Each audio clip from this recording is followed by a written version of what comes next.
Bismillahirrahmanirrahim. Alhamdulillahirrabbilalamin. Nahmaduhu wa nasta'inuhu wa nastahdihi wa nastaghfiruh. Wa na'udzu billahi min shururi anfusina wa min sayyiati a'malina. Man yahdihillahu fala mudilla lahu wa man yudlil falan tajida lahu waliyyan mursyida. Asyhadu an la ilaha illallah wahdahu la syarika lah wa asyhadu anna Muhammadan 'abduhu wa rasuluh. Allahumma salli wa sallim wa barik ala Muhammad wa ala alihi wa ashabihi ajma'in. Allahumma rabbi shrah li sadri wa yassir li amri wahlul 'uqdatam min lisani yafqahu qawli. Wa la hawla wa la quwwata illa billahil 'aliyyil 'azim. Allahumma la sahla illa ma ja'altahu sahla wa anta taj'alul huzna in syi'ta sahla. Rabbi yassir wa la tu'assir wa atmim bil khair. Amma ba'd.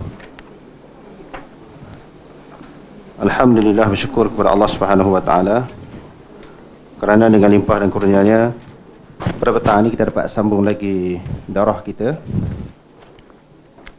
tentang akidah salaf. Sebagaimana yang kita ketahui, manhaj salaf, pegangan salaf, keseluruhan perjalanan hidup salaf, khususnya yang berkaitan dengan akidah, semuanya adalah terbaik bagi pegangan kepada umat Islam. Sebab Allah Subhanahu wa taala telah memuji golongan ini di dalam beberapa tempat di dalam Al-Quran. Kuntum khaira ummatin, kamu adalah merupakan sebaik-baik umat. Tak ada dah umat yang paling baik melainkan umat yang telah dipuji oleh Allah Subhanahu wa taala dalam Al-Quran dan juga di dalam hadis Nabi sallallahu alaihi wasallam. Di dalam sebuah hadis Nabi sallallahu alaihi wasallam telah bersabda, khairul quruni qarni, thumma alladhina yalunahum, thumma alladhina yalunahum. Sebaik-baik kurun ataupun zaman, masa adalah zamanku, kemudian kurun yang berikutnya dan juga yang seterusnya. Sahabat, golongan kurun tabi'in, tabi'un tabi'in. Kerana ajaran Islam yang dipegang oleh mereka adalah satu ajaran yang asli, yang datang daripada Allah Subhanahu wa taala. Sebagaimana dia datang, sebegitulah yang mereka pegang dan mereka sebarkan, tanpa berlaku tokok tambah, sebarang penyelewengan, sebarang tambahan. Kerana agama Allah, yakni Al-Quran, yang diturunkan melalui Al-Quran ini adalah merupakan suatu acuan, suatu kaedah, suatu pegangan, suatu celupan yang datang daripada Allah, yang tidak perlu ditokok tambah. Sibghatullah, wa man ahsanu minallahi sibghah wa nahnu lahu 'abidun. Agama Islam itu adalah suatu kaedah, celupan, acuan daripada Allah, dan kami kepadanya beribadat. Jadi bab agama ni tuan-tuan, dia tak perlu penin, sebab benda tu dah ada. Khususnya berkaitan dengan masalah akidah, kepercayaan, pegangan, keimanan kepada Allah Subhanahu wa taala. Bagaimana cara Rasulullah beriman dan juga para sahabat, benda tu dah ada sebelum kita beriman kepada Allah. Sebelum kita meletakkan kepercayaan, keyakinan kepada Allah, keyakinan itu telah dipegang oleh Rasulullah dan para sahabat. Di perkara itu telah termaktub di dalam Al-Quran dan disebut di dalam hadis Nabi sallallahu alaihi wasallam. Sebab itu orang yang mempelajari akidah salaf ini, dia tidak penin, dia tidak keliru. Suatu akidah yang sangat jelas, tepat dan mudah difahami. Kerana Allah Subhanahu wa taala sebut, sebelum kita masuk kepada tajuk ni, kalau berkaitan dengan Allah Subhanahu wa taala, Allah Taala larang kita memisalkan, menyamakan Allah Subhanahu wa taala dengan sesuatu. Fala tatribu lillahil amsal. Janganlah kamu bandingkan Allah dengan sesuatu. Contohnya kalau kata Allah Ta'ala atas arash, oh mesti atas dia makan ataupun jihah. Sifat yang memerlukan jihah, sifat yang memerlukan makan ini sifat baharu. Oh tak boleh pegang macam tu. Sedangkan Allah Ta'ala kata jangan kamu sebut tentang Allah Subhanahu Wa Ta'ala, bandingkan Allah Subhanahu Wa Ta'ala dengan sesuatu. Di dalam ayat yang lain Allah Subhanahu Wa Ta'ala berfirman, wala taqulu 'ala Allahi ma la ta'lamun. Jangan kamu kata sesuatu terhadap Allah sesuatu yang kamu tak tahu. Sebab tu saya nak ketengahkan di sini sesuatu yang Allah Ta'ala tak sebut dalam Quran dan disebut oleh Nabi di dalam hadisnya, kita jangan sebutlah. Jadi akidah salaf ni jelas. Sesuatu yang termaktub dalam Al-Quran dan juga di dalam hadis. Ada pun akidah yang orang berpegang dengan akidah falsafah ni, hak tak sebut dia sebut. Hak tu jadi pening tu. Hak Quran tak sebut, hadis tak sebut, dia pergi sebut. Dia kata ini sifat Allah. Sifat-sifat Allah yang tak disebut dalam Al-Quran, dalam hadis, disebut oleh mereka. Dan mereka nak cuba nak menyamakan. Bila kita berpegang dengan sifat-sifat Allah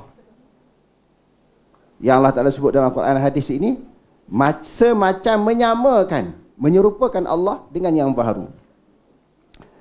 Okey, kita masuk kepada pendahuluan.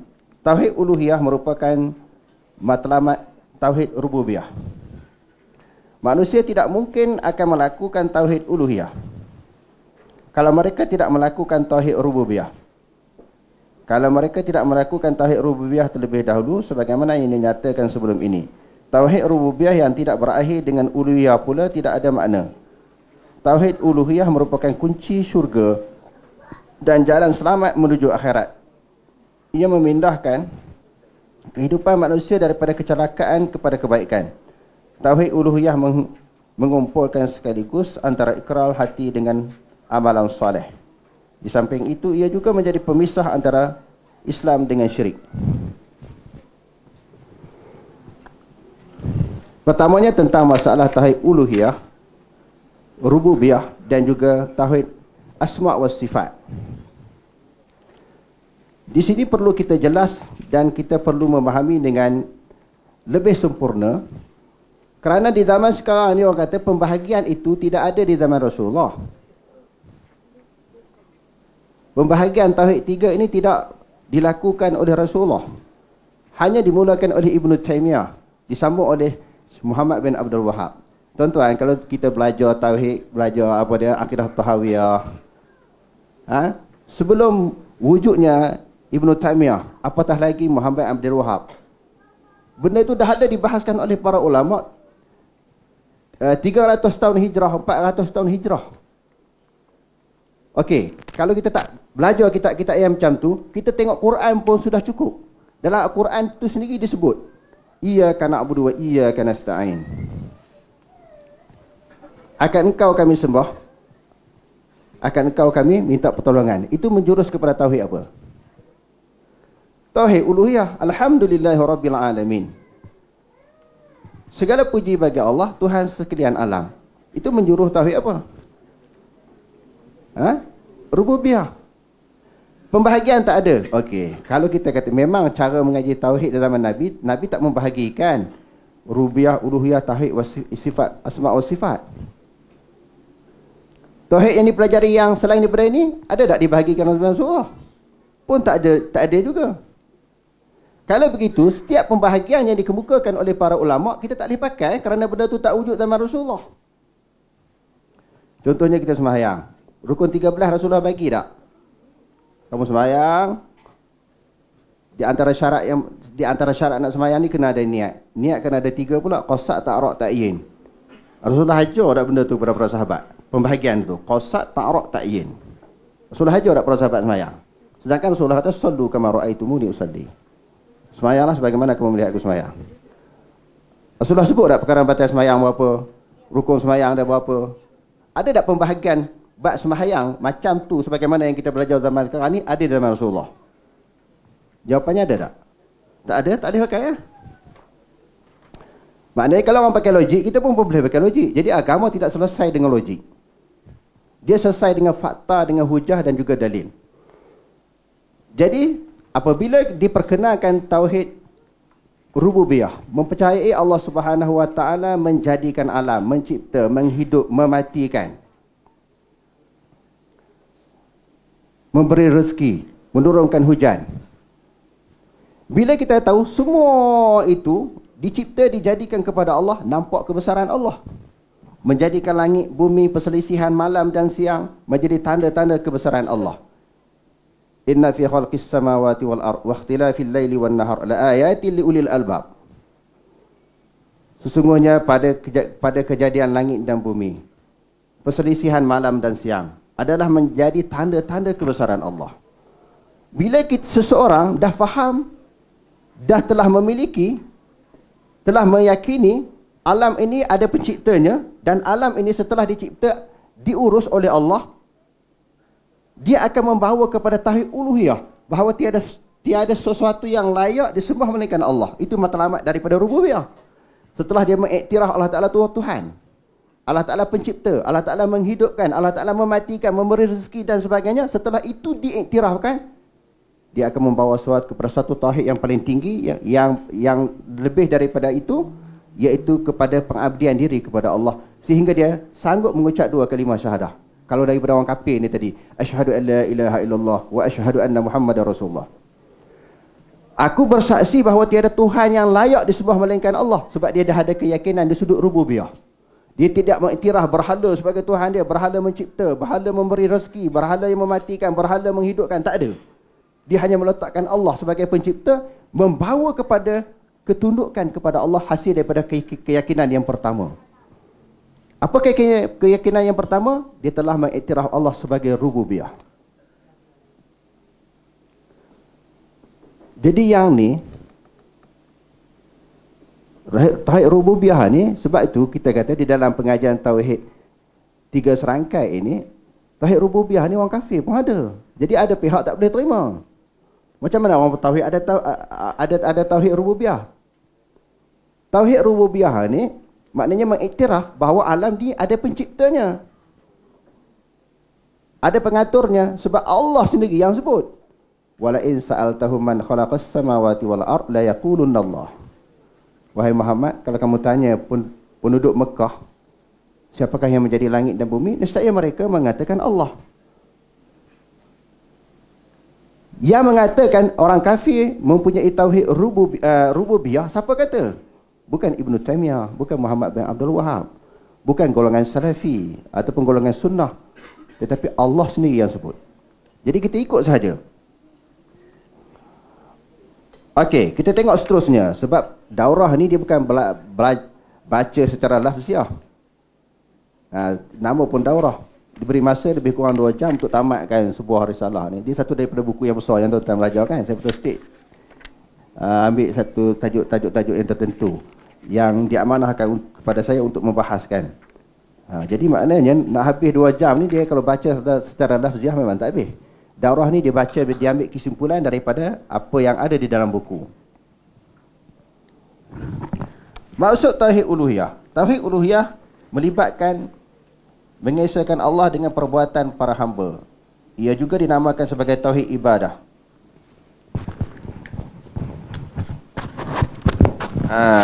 Tauhid uluhiyah merujuk kepada tauhid uluhiyah melibatkan mengesahkan Allah dengan perbuatan para hamba. Ia juga dinamakan sebagai tauhid ibadah. Maknanya la ma'budu bihaqqin illallah. La ilaha illallah tu yang kita mengucap tu kan. La ilaha illallah. Apa maksud? Tiada Tuhan yang disembah melainkan Allah. La ma'budu bihaqqin illallah. Tiada yang ma'bud, tiada yang disembah melainkan Allah. Tiada yang layak disembah melainkan Allah. Kerana setiap yang disembah dipanggil ilah. Sembah apa pun dipanggil ilah. Semua tokoh, berhala, matahari, semua dipanggil ilah. Di sudut bahasa. Di sudut bahasa. Kerana dalam Al-Quran Allah Subhanahu wa taala berfirman, afara'aita man ittakhadha ilahahu hawah. Wahai Muhammad, adakah kamu tidak mengetahui ada di kalangan manusia yang menjadikan hawa nafsu sebagai Tuhan? Bila dia semua hawa nafsu dia, bermakna dia telah mengiktiraf, mengakui hawa nafsu itu Tuhan. Jadi di sudut bahasa, setiap yang disembah dipanggil ilah. Cuma ilah ada ilahul haq, ilah yang benar iaitu Allah, wa ilahul batil, ilah yang salah disembah iaitu selain daripada Allah. Tauhid uluhiyah merujuk kepada iktikad yang jelas pasti bahawa Allah Subhanahu wa taala adalah ilah yang sebenar, yang disebut ilahul haq. Dan tidak ada ilah selain darinya. Selain Tuhan yang disembah, selain daripada Allah adalah batil. Begitu juga dengan mengesahkan Allah dengan ibadah, ketundukan dan ketaatan yang bersifat mutlak. Maknanya ibadah sembah kepada Allah Subhanahu wa taala bersifat dengan sifat mutlak, maka tak boleh dibangkang, tak boleh khilaf, tak boleh kita sanggah. Ketaatan kepada Allah dan juga Rasul adalah ketaatan mutlak. Mutlak ni apa dia? Tak boleh berbeza, tak boleh bagi alasan. Sama ada suka ataupun tidak suka, mesti kena sembah. Kerana Allah Subhanahu wa taala menyebut dalam Al-Quran, atiullaha wa atiur rasula wa ulil amri minkum. Taatlah kamu kepada Allah.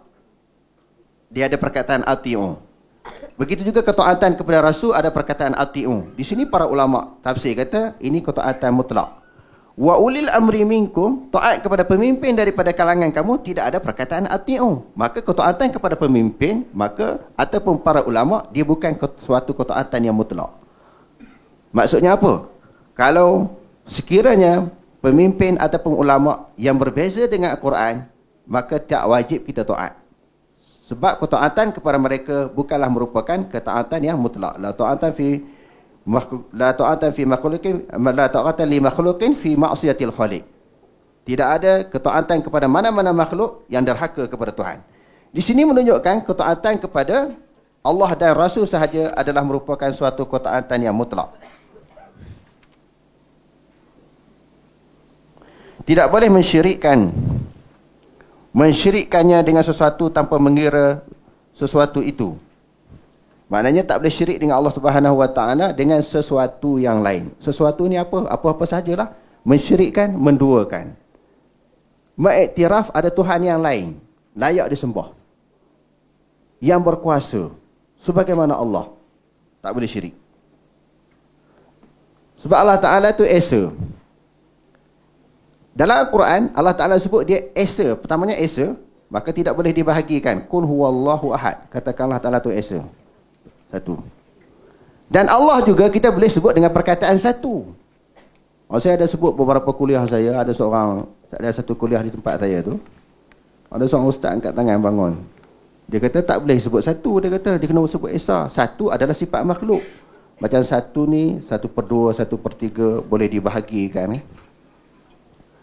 Saya kata Allah sendiri sebut wa ilahukum ilahun wahid. Wahid tu apa? 2 ke 3? Wa ilahukum ilahun wahid. Bermula Tuhan kamu itu Tuhan yang satu. Esa pun Allah Ta'ala sebut dalam Quran, satu pun Allah Ta'ala sebut. Sebab tu saya kata tauhid salah ni senang. Dia tengok Quran. Bukan satu yang di sana wujudnya 2, 3 bermaksud ada syirik. Satu di situ tidak ada 2 bagi Allah, tidak berbilang bagi Allah, tidak ada syirik bagi Allah. Itu maksud satu. Dia kira macam matematik tu. Kalau satu boleh 1/2, 1/3 boleh bagi pula. Sebab apa? Dia memang akal dia, otak dia. Jadi maknanya tauhid salaf tidak begitu. Apa yang disebut oleh Allah, sebegitulah yang kita pegang. Ibadah tidak dilakukan kepada yang lain selain daripadanya, yakni kepada Allah seperti solat, puasa, zakat, haji, doa, memohon pertolongan, melakukan nazar, menyembelih binatang, bertawakal, takut, harap, cinta dan lain-lain semua kepada Allah. Ini penting mengaji tauhid uluhiyah rububiyah ni. Barulah kita tak pergi kepada sesuatu tempat yang dianggap sebagai apa? Berkat. Pergi satu tempat, sesuatu makhluk yang kita rasa takut, kita berdoa kepada dia. Tempat-tempat kita kata karamah, kita doa. Minta doa di situ. Ini punca daripada tak faham tauhid uluhiyah rububiyah. Menganggap ada sesuatu yang lain ada kuasa memperkenankan doa. Ada kuasa memperkenankan doa. Itu yang jadi masalah. Tidaklah kita kata bila orang tersilap di dalam kefahamannya, orang ni murtad, kafir, syirik. Nak kata orang kafir, syirik, murtad, yang khilaf dengan pengertian tauhid rububiyah tu kena bersiasat pula, dia ada bab lain pula. Dia termasuk di dalam satu kaedah ma'ulima minad din bid darurah ataupun al-ma'lum minad din bid darurah, pengetahuan umum kepada agama. Kalau orang tu orang jahil, orang awam, dia buat sesuatu yang bercanggah dengan akidah Islamiah, kita tak direct secara langsung terus kata dia kafir. Sebab masalah kufur Islam ini dikena jelas. Termasuklah pendirian pegangan Muhammad bin Abdul Wahab di dalam kitabnya Kashfus Syubhat. Di dalam kitab ni disebut dia terlalu teliti, terlalu payah untuk menghukumkan orang syirik dan kafir, sebagaimana dakwaan pihak tertentu kepada beliau. Kalau tersalah, kita kena bedah siasat dulu. Kerana isunya, seseorang yang masuk Islam dengan mengucap 2 kalimah syahadah, keislaman dia itu jelas. Keislaman dia itu terang. Nak mengatakan dia kafir, kena ada suatu dalil yang terang juga, baru boleh kita kata dia kafir. Imam Abdul Wahab berdalilkan dengan hadis yang diriwayatkan oleh Imam Muslim. Di dalam satu peperangan, sebahagian sahabat, termasuk Khalid Al-Walid, bila mereka menghunuskan pedang kepada orang kafir yang dikepung ni, di zaman Rasulullah, di dalam sesuatu peperangan, bila dah tak boleh nak lari, orang kata terandas ke dinding dah, tak boleh nak lari, mereka mengucap 2 kalimah syahadah. Mereka sebut la ilaha illallah. Dalam riwayat yang lain, mereka menyebut sabba'na. Khalid Al-Walid tak faham apa maksud sabba'na. Sabba'na maksudnya kami tinggal agama lama masuk agama baru, iaitu masuk agama Nabi Muhammad. Ada di kalangan mereka orang kafir pada masa itu sebut la ilaha illallah. Khalid cantah juga pancung. Lalu orang mengadu kepada Rasulullah. Selain daripada Khalid, ada lagi sahabat yang bertindak membunuh orang kafir yang sebut la ilaha illallah di dalam peperangan. Bila Rasulullah tanya kenapa bunuh dia, dia kata innama qalaha ta'awuzan. Mereka sebut la ilaha illallah tu kerana takut kepada pedang kami, bukan kerana ikhlas nak mengucap 2 kalimah syahadah. Rasulullah kata asyaqaqta an qalbihi, adakah kamu belah dada dia, kamu tengok dia ikhlas tak ikhlas? Sebab ikhlas ni masalah hati. Masalah hati siapa tahu?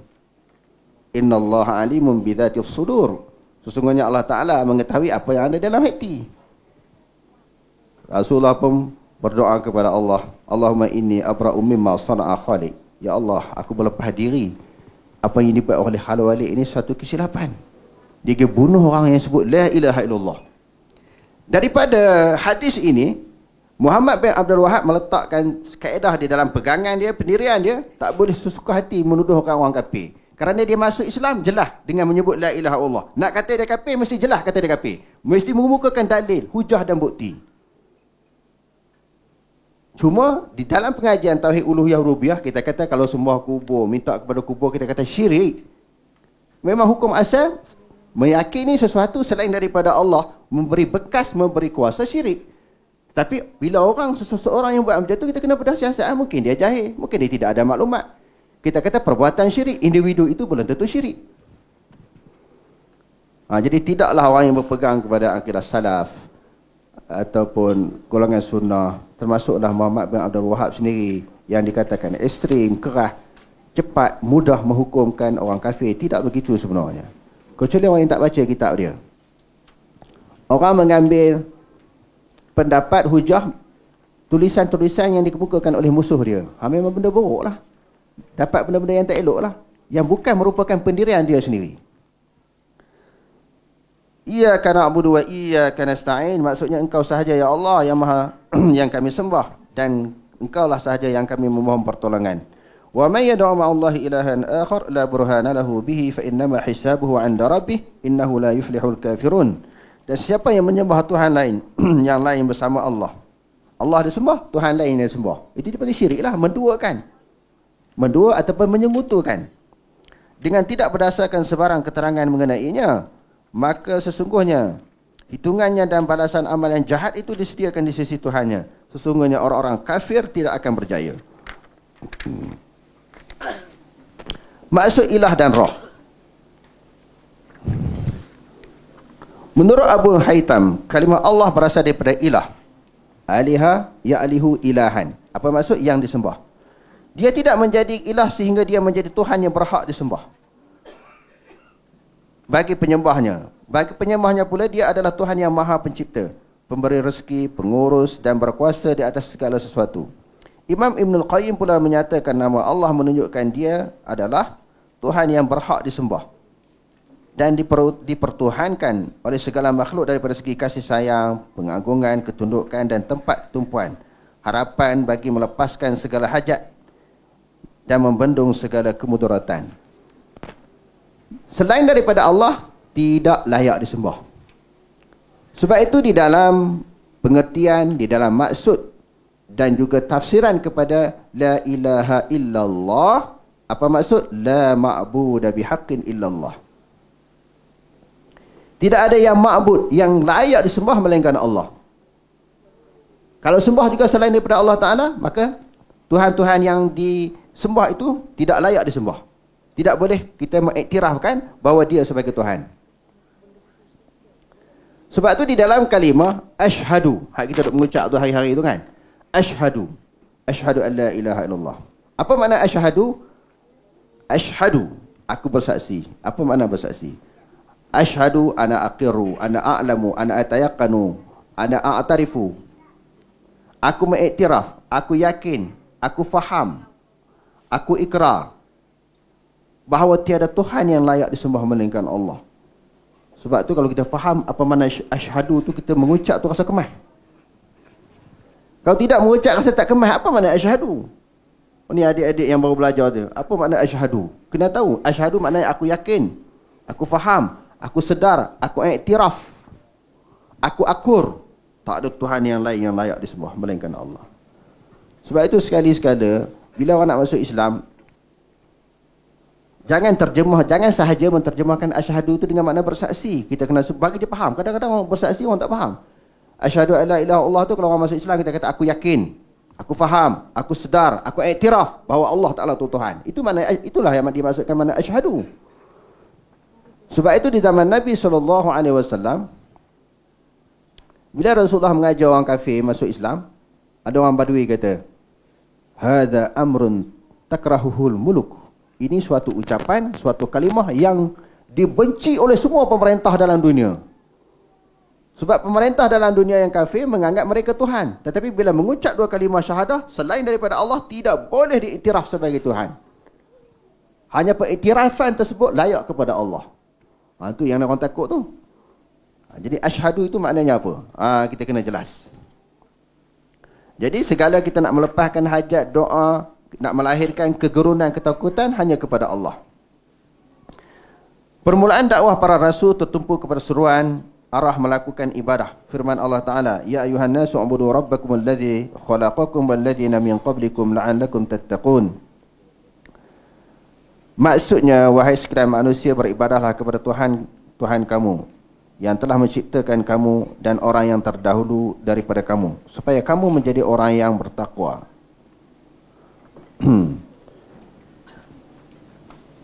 Di zaman Nabi,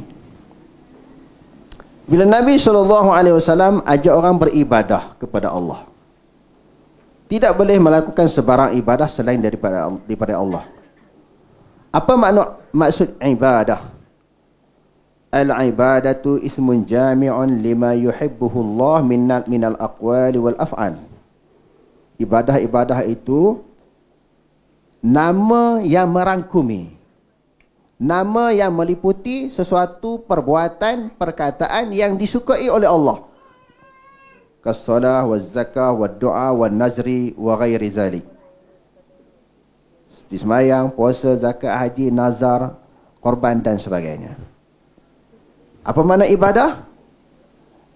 Sesuatu perkataan dan perbuatan yang dikasihi oleh Allah. Itu maknanya ibadah. Ianya hanya berhak kepada Allah Subhanahu wa taala sahaja. Okey, di zaman Nabi ini SAW, bila Nabi kata hanya berhak Allah Taala sahaja yang layak disembah melainkan Allah. Jadi orang kafir tanya, ilahukum, orang kafir tanya Nabi kan, amin zahabin huwa amin fiddatin. Kalau apa yang kami sembah ini bukan Tuhan, tak layak diiktiraf sebagai Tuhan, kamu ajak suruh sembah Tuhan lain. Tuhan kamu ni Tuhan lain daripada apa yang kami sembah. Tuhan kamu ni macam mana? Turunnya ayat Quran, qul huwallahu ahad, Allahus samad, lam yalid wa lam yulad wa lam yakul lahu kufuwan ahad. Okey, itu di antara ciri ataupun sifat Allah. Dan yang kedua ni disebut di dalam ayat ini sifat Tuhan. Wahai manusia, sembahlah Tuhan kamu. Sifat Tuhan dia macam mana? Senang je nak faham. Allazi khalaqakum, yang mencipta kamu. Berhala yang kamu sembah tadi mencipta kamu tak? Buat kamu tak? Menghidupkan dan mematikan kamu tak? Tak, maka tak layak dipanggil sebagai Tuhan. Bukan sahaja buat kamu, wallazina min qablikum, buat orang-orang yang terdahulu sebelum kamu. Nenek moyang kamu dia yang buat. Berhala buat tak? Berhala tak buat kan? Tak layak dianggap sebagai Tuhan. La'allakum tattaqun. Kalau itu yang kamu pegang, itu yang kamu faham, mudah-mudahan kamu bertakwa. Mudah-mudahan kamu jadi orang yang takut kepada Allah. La'alla ni kita belajar bahasa Arab dipanggil mudah-mudahan. Tetapi dalam Quran, la'alla ni pasti. Ya ayyuhalladzina amanu kutiba alaikumusiyam kama kutiba alal ladzina min qablikum la'allakum tattaqun. Wahai orang beriman, diwajibkan kamu berpuasa sebagaimana golongan yang terdahulu. Semoga kamu bertakwa. Dengan puasa, semoga kamu bertakwa. Maknanya pasti kamu jadi orang yang bertakwa, orang yang takut kepada Allah. Kalau berpuasa sebagaimana yang dikehendaki oleh Allah, berpuasa sebagaimana yang ditunjukkan oleh Nabi SAW. Sebab tu Nabi sebut orang yang tak jaga dia punya lisan, perkataan dia di dalam bulan puasa tidak berhajat bagi Allah. Allah Ta'ala tidak berhajat an yada'u ta'amahu wa syarabahu. Allah Ta'ala tak penting pun kamu tinggalkan makanan dan minuman. Kamu hanya tahan makan dan minum, tapi mulut kamu tak jaga, mata, tangan kamu tak jaga. Patang larang di dalam bulan puasa. Allah Ta'ala kata tak berhajat kamu tinggal makanan dan minuman. Tak penting kamu berpuasa yang jenis yang macam tu. Umirtu an uqatilan nas hatta yashhadu an la ilaha illallah wa anna Muhammadar Rasulullah. Aku diperintahkan untuk memerangi manusia sehingga mereka menyaksikan tidak ada ilah Tuhan yang berhak disembah melainkan Allah dan Muhammad Rasulullah.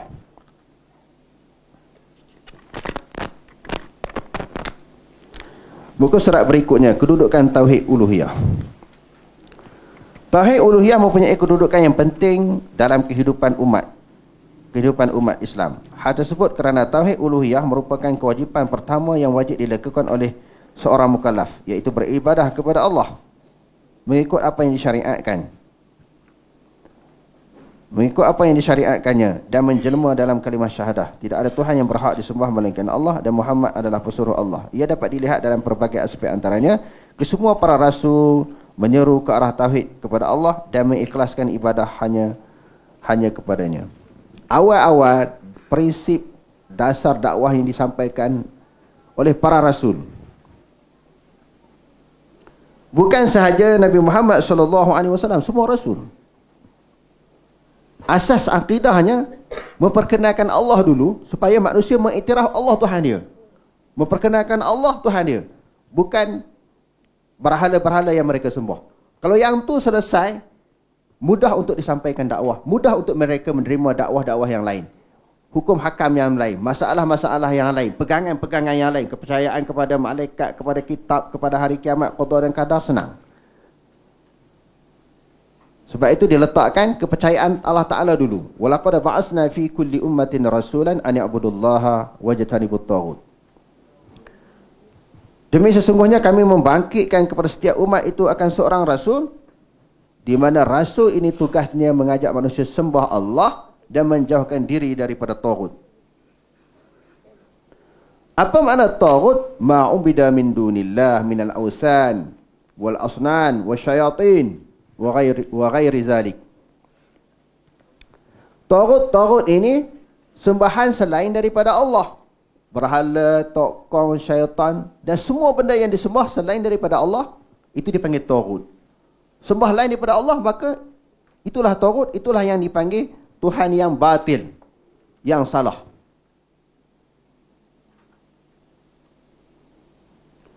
Wa may yakfur bit-taghuti wa yu'min billah faqad istamsaka bil urwatil wuthqa la infisama laha wallahu samii'un alim. Barang siapa yang mengkufuri taghut, tidak mengiktiraf taghut sebagai Tuhan. Taghut tadi siapa dia? Selain daripada Allah Subhanahu wa taala. Dan dia telah beriman kepada Allah, dia telah memegang suatu simpulan tali yang sangat kukuh. Maknanya akidah dia mantap, akidah dia jelas. Dia tolak Tuhan-Tuhan yang lain daripada Allah, sembahan-sembahan yang lain daripada Allah, dan dia mengiktiraf Allah sebagai Tuhan. Bukan senang hadirin sekalian, seseorang yang telah mempunyai keyakinan, kepercayaan, i'tiqad, akidah, pegangan selain daripada Allah itu Tuhan dia, berhala, tokoh, matahari, bintang dan sebagainya, itulah yang dipegang sekian lama. Sejak dia mula mengenal Tuhan, menyembah, diajar oleh nenek moyang dia, ibu bapa dia, dikata itu Tuhan. Kita nak tarik dia punya keyakinan supaya sembah Allah menjadi satu perkara yang sangat sukar. Sebab itu asas dakwah yang disampaikan oleh para rasul, dia tekan betul-betul masalah akidah ni. Nabi Muhammad SAW 13 tahun, panjang masanya, sebab nak rungkaikan keyakinan tokong tu Tuhan, hak duk sembah begitu lama. Bila ditanya kenapa kamu sembah tokong ni, kadang demo pun berjawab, bukan mereka pun daripada kalangan orang kafir tidak juga mengiktiraf 100% bahawa berhala sebagai Tuhan. Mereka kata illa liyuqarribuna ila Allahi zulfa, supaya mereka dapat mendekatkan diri kami kepada Allah, kepada Tuhan yang sebenar. Kami nak direct sembah Allah Ta'ala ni tak layak, tak mampu. Dengan dosa, maksiat, kemungkaran kami kepada Allah ni, nak direct sembah tak boleh, kena ada perantaraan. Tu yang bahaya tu, jadikan sesuatu sebagai perantaraan untuk melakukan ibadat kepada Allah. Melakukan ibadat kepada Allah ni perlukan kepada perantaraan. Dia tak boleh direct terus kepada Allah. Ini cukup bahaya. Untuk menyelesaikan masalah ini, perlunya memahami tauhid rububiyah dan juga uluhiyah. Nak tarik keyakinan supaya percaya kepada Allah. Setelah sekian lama mereka beriktikad tokoh berhala itulah sebagai Tuhan. Kesemua para rasul menyeru ke arah tauhid kepada Allah Ta'ala dan mengikhlaskan ibadah kepadanya. Yang kedua, syirik yang berlaku dalam kalangan masyarakat manusia adalah berlaku dalam bentuk syirik daripada sudut uluhiyah, dan bukan syirik kerana menafikan wujudnya Tuhan dan keesaannya daripada segi pencipta dan pemberian rezeki. Hak tu mereka iktiraf kan? Mereka iktiraf Allah Ta'ala turunkan hujan. Dia tak kata tokong turun hujan. Hujan pun pembawa rezeki. Hujan pembawa rezeki. Dengan air hujan itu dia menumbuh tumbuh-tumbuhan. Tumbuh-tumbuhan mengeluarkan buah-buahan. Lalu Allah Ta'ala kata rizqan lakum. Alladhi ja'ala lakumul arda firashan was sama'a bina'a wa anzala minas sama'i ma'an fa akhraja bihi minas samarati rizqan lakum fala taj'alu lillahi andadan wa antum ta'lamun. Mereka iktiraf Allah Ta'ala turun hujan. Hujan ni sumber rezeki. Hujan sumber rezeki. Orang kafir iktiraf. Maksudnya di sudut rububiyah tidak ada masalah. Cuma di sudut uluhiyah nak meyakinkan berhala yang disembah itu tidak layak. Allah Ta'ala saja yang layak. Hak tu mereka tak ada. Sebab tu dia kata syirik berlaku dalam kalangan masyarakat manusia adalah berlaku dalam bentuk syirik dari segi uluhiyah, dan bukan syirik kerana menafikan kewujudan Tuhan dan keesaannya daripada sudut pencipta dan pemberian rezeki. Matlamat penciptaan manusia adalah untuk beribadah kepada Allah. Firman Allah, wa ma khalaqtul jinna wal insa illa liya'budun. Tidak aku jadikan jin dan manusia melainkan untuk mengabdikan diri kepadaku. Muka surat berikutnya 144. Dalil-dalil menjelaskan tauhid uluhiyah. Banyak ayat-ayat Quran menjelaskan tentang tauhid uluhiyah. Antaranya kewajipan orang-orang musyrik mengiktiraf tauhid rububiyah bagi mengiktiraf tauhid uluhiyah. Al-Quran berulang kali menjelaskan Tuhan yang Maha Pencipta merupakan Tuhan yang berhak disembah dan bukan yang selain daripadanya. Ia menumpukan kepada dua permasalahan, iaitu pertamanya mengetahui bahawa Allah itu esa dari segi pencipta dan pentadbiran. Keduanya mengetahui bahawa Allah Ta'ala itu merupakan Tuhan yang mengurniakan nikmat zahir dan batin. Kena i'tiqad Allah Ta'ala itu esa di sudut penciptaan. Maksudnya menjadikan langit dan bumi hanyalah Allah. Bukan Allah Ta'ala itu esa di sudut zat sahaja. Begitu juga di sudut perbuatan. Allah Ta'ala ni di dalam mencipta alam ini, makhluk tidak berkongsi dengan yang lain. Dia sahaja yang mencipta.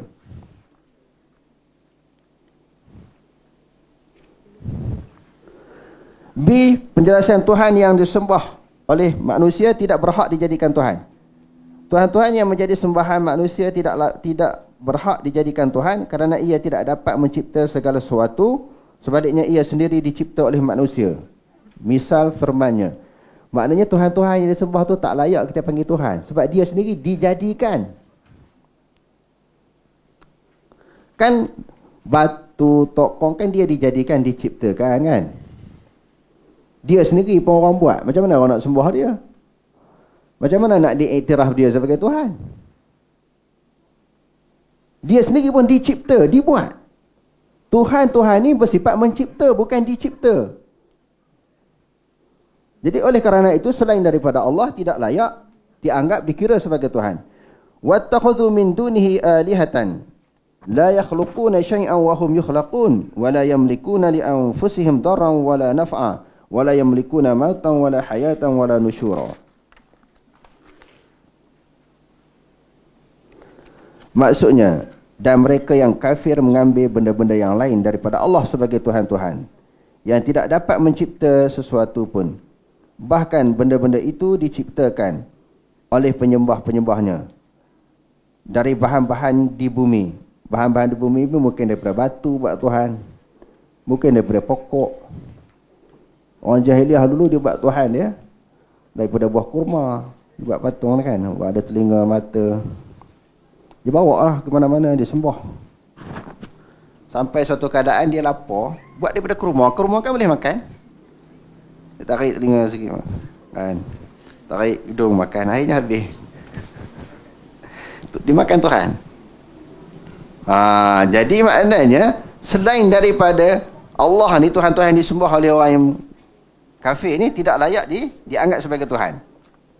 Sebab mereka bukan bersifat mencipta. Mereka diciptakan, dijadikan. Sebab tu dia kata di sini, oleh penyembah-penyembah daripada bahan-bahan di bumi. Dan benda-benda itu pula tidak berkuasa mendatangkan sesuatu bahaya dan sesuatu faedah untuk diri sendiri. Bahala tu boleh memudaratkan orang yang disembah tak? Boleh beri manfaat tak? Boleh bagi mudarat tak? Tak boleh. Boleh mendengar tak? Boleh melihat tak? Boleh beri makan tak? Bahkan mereka diberi makan. Macam mana dianggap sebagai Tuhan? Letak apa dia? Apple, limau, mikai, buah nanas. Sekarang ni dia letak yang plastik tu. Sebab ada orang makan lah. Tuhan tu tak makan lah. Orang lain pergi, budak-budak nakal pergi makan buah-buah tu. Sekarang ni dia pandai letak plastik je. Dia tipu Tuhan dia. Ni tak boleh cerita lebih-lebih ni. Orang kata penghinaan. Padahal itu yang disebut dalam Quran kan. Kena saman pula. Jenuh nak bayar ni. Ini bukan satu bentuk penghinaan perbezaan. Kalau tengah kan dalam Quran pun ajar kan, jangan kamu caci wala tasubbul ladzina yad'una min dunillah fayasubbullaha adwan bighairil 'an. Tengah sembah tu tak boleh lah kita kata bengong kamu sembah ni pahala kan, mata buta pekak, tak boleh makan, tak minum, tak boleh kutuk macam tu. Semua di dalam pengajian kita kena jelas sembahan tu salah, kafir tu salah, dia bukan Tuhan. Tuhan ni bersifat mencipta. Itu tidak panggil penghinaan. Kalau tengah dia sembah tu, kita kata bengong kamu ni, duk sembah benda tu. Hak tu dia panggil hina. Apa ni benda ni pekak, tak kau ni pekak, buta.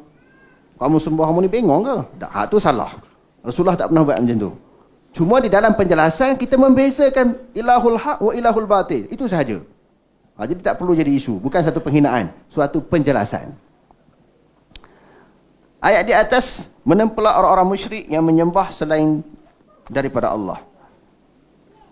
Dan menjelaskan kesalahan mereka kerana menyembah Tuhan yang tidak dapat menciptakan sesuatu. Ia juga tidak dapat memberikan kemanfaatan maupun membendung kemudaratan. Selain itu, Tuhan-Tuhan yang menjadi sembahan manusia, sembahan baik manusia, malaikat. Kadang-kadang sembah manusia, kadang-kadang sembah malaikat. Jin, syaitan, berhala, pokok dan lain-lain tidak dapat merubah apa yang ditakdirkan oleh Allah. Ia tidak merubah kemudaratan yang diturunkan Allah Subhanahu wa taala menjadi kebaikan. Berhala tu tak boleh nak buat sesuatu, memberi sesuatu munafaat, faedah, tidak dapat memberi bekas, memberi kesan. Qul id'u alladziina za'amtum min dunihi fala yamlikuna kashfa ad-durri 'ankum wala tahwila. Katakanlah wahai Muhammad kepada kaum musyrik, suruhkanlah orang-orang yang kamu dakwa boleh memberi pertolongan selain dari Allah. Maka sudah tentu mereka tidak berkuasa menghapuskan bahaya daripada kamu dan tidak dapat memindahkannya. Kalau seseorang yang berhadapan dengan bencana, musibah, malapetaka, Tuhan yang disembah tu Tok Kong boleh selesai tak masalah dia? Mereka ada sesuatu hajat. Adakah hajat mereka diperkenankan oleh Tuhan mereka selain daripada Allah? Tak boleh. Jadi sembahan tu sia-sia lah. Sembahan itu, peribadatan itu sia-sia. Dia buat, Tuhan dia buat. Lalu dia melahirkan mahabbah, melahirkan kasih sayang, melahirkan ketakutan kepada Tuhan yang dia buat. Macam orang buat orang-orang. Orang-orang tahu ya? Di sawah padi, bila ada binatang, burung-burung untuk makan padi kan, orang tua-tua kita dulu dia buat orang-orang. Orang-orang ni letak kalau orang-orang tu patung lah, dia letak, kalau orang lelaki letak kopiah atas, baju Melayu, bawah tu pakai kain pelekat. Kadang-kadang kita pun buat, masa saya ni orang kampung. Tengok orang tua-tua buat. Kadang-kadang ayah ajar buat macam tu, supaya burung tengok dia lari lah. Masa-masa tu ada pukat tahan burung ke apa. Bila tengok, burung tengok macam lembaga macam orang, dia kata orang duduk dalam bendang. Burung ke binatang-binatang pun tengok, dia tak makan lah padi-padi yang ditanam tu. Tujuannya itu asalnya. Kita pun petang tu lepas asar kita pun keluar, pergi pekan ke masjid mana-mana, lalu ke bendang. Tengok lah gelap. Masa tu lampu pun tak ada, lampu jalan pun tak ada. Tengok orang-orang ni macam hantu. Dia tak perasan dah siang tadi dia yang buat tu. Dia tengok tu macam orang duduk tengah bendang, pakai kopiah, baju Melayu. Ni confirm satu raya ni. Dia tengok tu dia hunggar lah. Tahu hunggar? Orang Kelantan dah sini. Dia hunggar tak cukup tanah. Dia punya larinya, takut berhatu tu tadi, sampai letih, sampai penat. Sampai mengeluarkan peluh yang banyak, letih, mengah. Fikir-fikir balik. Oh, sebenarnya patung tu dia yang buat. Itulah contoh yang orang buat berhala ni, dia takut pada berhala, bagi makan kepada berhala, dia sayang kepada berhala tu. Dia sendiri buat, dia sendiri yang melahirkan ketakutan. Dia sendiri mengiktiraf sebagai Tuhan. Penjelasan tentang tauhid yang wujud dalam diri orang musyrik. Orang musyrik apabila menaiki kapal di lautan mereka, lautan kemudian kapal tersebut dipukul ribut dan berada di dalam gelombang laut yang amat dahsyat, sehingga membuatkan ia hampir-hampir tenggelam. Ketika itu mereka meyakini tiada ada Tuhan yang boleh menyelamatkan mereka selain Allah. Bila terdesak cari Allah Ta'ala yang sebenar, ilahul haq, ilahu batil dia tak ada intirah. Dia tak sembah Tok Kong, masa tu tak mengharapkan Tok Kong tu yang memberi bekas, memberi kesan. Dia kata Allah macam Fir'aun kan, dekat nak mati dia mengiktiraf Allah tu sebagai Tuhan dia. Dia beriman kepada Tuhan yang diimani oleh Bani Israel. Dia termasuk di kalangan orang yang menyerah diri kepada Allah. Bila dah minum air tu dekat nak mati, masuk nyawa sampai ke halqum tu kan, dia kata dia beriman kepada Tuhan yang diimani oleh Bani Israel. Allah Ta'ala kata, Al-ana wa qad asaita min qablu wa kunta minal mufsidin. Sekarang ni ke baru nak beriman? Masa kamu sihat dulu, segar, tak tenggelam di dalam laut, tak minum air, kamu tak nak beriman. Sekarang ni kamu nak beriman. Kamu termasuk orang yang melakukan kerosakan. Lalu Allah Ta'ala kata, fal yawma nunajjika bi badanika litakuna liman khalfaka ayah. Pada hari ini kami peliharakan jasad kamu, badan kamu, litakuna liman khalfaka ayah.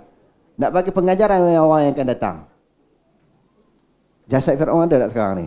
Ada lagi. Orang kata, saintis suntik bahan kimia untuk mengekalkan jasad dia tak hancur. Allah Ta'ala kata, Allah sendiri jaga jasad dia. Allah sendiri, aku yang menjaga jasad dia. Menjadi pengajaran kepada orang yang ke belakang. Kerana siapa yang lawan Allah Ta'ala, mungkin Allah Ta'ala boleh buat macam tu. Dah mati dah, badan tak hancur. Jadi sebab apa? Bila terdesak, mesti cari Allah. Kalau kita baca sejarah Lenin yang pengasas kepada komunis kan, dia tak percaya Tuhan. Agama ni candu masyarakat. Agama Islam dia jadi lalai ajak kepada ketuhanan dia, kepada Tuhan dia. Yahudi, Nasrani, Buddha, Hindu pun sama. Jadi dia buat mencipta satu pegangan, satu etikad Tuhan tu tak ada. Tapi bila dia sakit nak mati, dia kata ada satu kuasa yang dapat menyembuhkan dia. Setelah ahli doktor peribadi dia, pakar perubatan, dia makan macam-macam ubat tak sembuh, akhirnya dia meyakini Allah Ta'ala yang boleh menyembuhkan. Sebab manusia ni dia ada fitrah. Sifat semula jadi dia. Hati asalnya, semua orang yakin Allah Tuhan. Sebab itu Nabi SAW bersabda, kullu mauludin yuladu alal fitrah, fa abawahu yuhawidanihi wa yunassiranihi wa yumajjisanihi. Setiap bayi yang dilahirkan itu dilahirkan di dalam keadaan fitrah semula jadi. Kedua ibu bapanya lah yang mengyahudikan dia, menasranikan dia, dan juga memajusikan dia. Maknanya asalnya setiap bayi yang dilahirkan itu mengiktiraf Allah sebagai Tuhan. Pengiktirafan Allah sebagai Tuhan bukan ketika dilahirkan, bahkan ketika berada di alam roh. Alastu bi rabbikum qalu bala syahidana. Adakah aku Tuhan kamu? Ya, kami saksi Allah Ta'ala sebagai Tuhan. Muka surat 150. Kalimah syahadah la ilaha illallah. Makna kalimah syahadah ialah tiada Tuhan yang berhak disembah melainkan Allah. Ia disebut di dalam banyak Al-Quran, sebagaimana yang kita sebutkan tadi.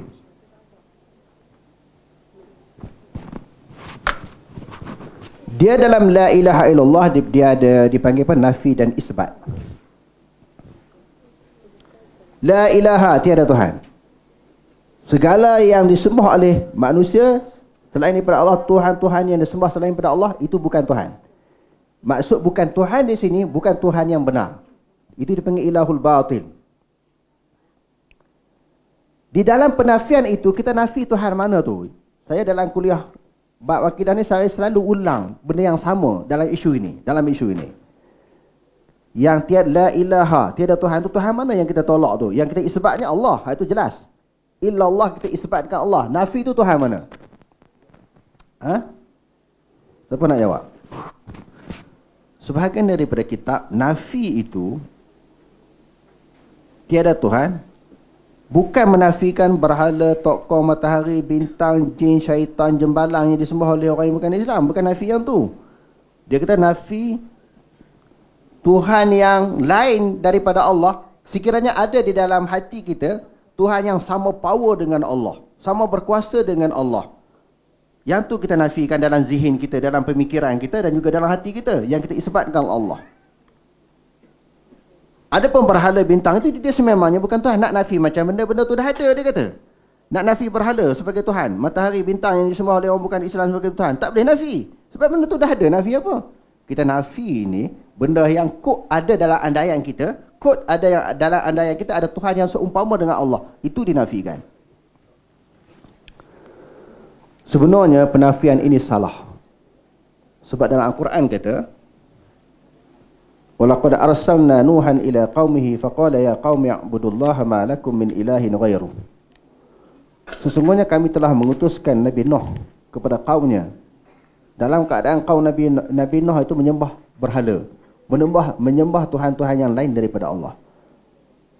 Allah Ta'ala rakamkan cerita ini dalam Al-Quran. Nabi Nuh kata, ma lakum min ilahin. Tidak ada bagi kamu mana-mana Tuhan ghairuhu, lainnya selainnya Allah. Maknanya menafikan Tuhan yang lain daripada Allah, berhala, tokoh, itu yang dinafikan. Kalau penafian yang pendapat yang pertama tadi, kok ada Tuhan selain daripada Allah, kok tu memang tak ada, nak nafi apa? Kok tu memang tak ada, nak nafi apa? Hak ni memang ada, hak tu yang kita nafi. Nafi yang kita tak iktiraf. Bukan menafi tentang kewujudan. Dia memang wujud berhala ini. Kita menafikan kelayakan. Bukan menafikan kewujudan. Menafikan kelayakan. Kelayakan dianggap sebagai Tuhan. Wujud tu dia memang wujud, dia memang ada. Yang tu dinafikan. Kelebihan kalimah syahadah la ilaha illallah. Kalimah syahadah merupakan kalimah kejayaan kerana yang mengucapkan akan masuk syurga dan selamat dari neraka. Ini kejayaan, selamat orang mengucap 2 kalimah syahadah. Dia telah mengiktiraf, menganggap, beriktikaf Allah sebagai Tuhan. Buku surat 1554. Syarat-syarat penjagaan kalimah syahadah. Walau bagaimanapun, semata-mata melafazkan 2 kalimah syahadah tidak mencukupi. Ia memerlukan syarat-syarat yang wajib dipenuhi. Tak padan. Tak cukup sekadar kita mengucap 2 kalimah syahadah. Dia kena ada suatu kewajipan lain lagi sebagai tambahan. Itu asas. Kalau kita nak buat bangunan, dia kena ada tiang, dia kena ada tapak. Tapi tak jadi bangunan lagi. Kalau tiang saja, tapak saja, tak jadi bangunan lagi. Kesemua ni, keseluruhan ini, dinding, kabung, apa semua ni, tingkap, pintu dan sebagainya, barulah layak dianggap sebagai sebuah bangunan. Yang pertama, memahami kandungan kalimah syahadah. Tak padan, tak cukup dengan mengucap. Tetapi kita kena faham apa yang terkandung di dalam kalimah syahadah. Yang kedua, meyakini kalimah syahadah. Dia faham dan dia yakin. Nampak? Dia faham dan dia yakin. Yang ketiga, membenarkan kalimah syahadah. Mengiyakan. Mengiyakan maknanya mentasdikkan dalam hati. Apabila seorang mengucap kalimah syahadah ataupun kalimah tauhid, kenalah ucapan yang dilakukan bertepatan dengan apa yang terdapat di dalam hatinya. Iaitu hatinya benar-benar mempercayai keyakinan apa yang diucapkannya. Sebab tu dia kata al-iqraru bil lisan wa tasdiqu bil qalbi. Kalau orang munafik dia mengucap tetapi dia tak mengiyakan dalam hati. Itu syarat sah kalimah syahadah. Sah ucapan, nak dianggap seseorang itu Islam, ikrar dan juga tasdik, cukup. Syarat sah. Adapun wal amaru bil jawarih ataupun wal amalu bil arkan, diikuti dengan amalan-amalan, itu kesempurnaan iman. Sah, cukup dah yang tadi. Mengucap tu sah lah tu. Yang keempat, mengucapkan kalimah syahadah dengan penuh keikhlasan, bukan terpaksa sebagaimana yang disebutkan tadi kan. Terpaksa tak boleh. Sebab itu kalau kita paksa orang masuk Islam, dikira tak sah keislaman dia. Kalau kamu tak masuk Islam, tembak kepala kamu. Aku sembelih tegur kamu. Tak sah sebab la ikraha fid din. Tidak ada paksaan kepada agama. Tak boleh. Dia kena secara keikhlasan, sukarela. Yang kelima, menerima kalimah syahadah dengan kandungan zahir dan batin. Bukan terima secara zahir tanpa disertakan dengan kepercayaan kepada batin, keyakinan di dalam hati kita. Orang-orang yang mengucapkan kalimah syahadah ataupun kalimah tauhid hendaklah menerima kalimah tersebut dengan kandungan dengan sepenuh hati. Hal tersebut kerana orang yang menolak dan tidak menerimanya akan dihumbankan ke dalam neraka.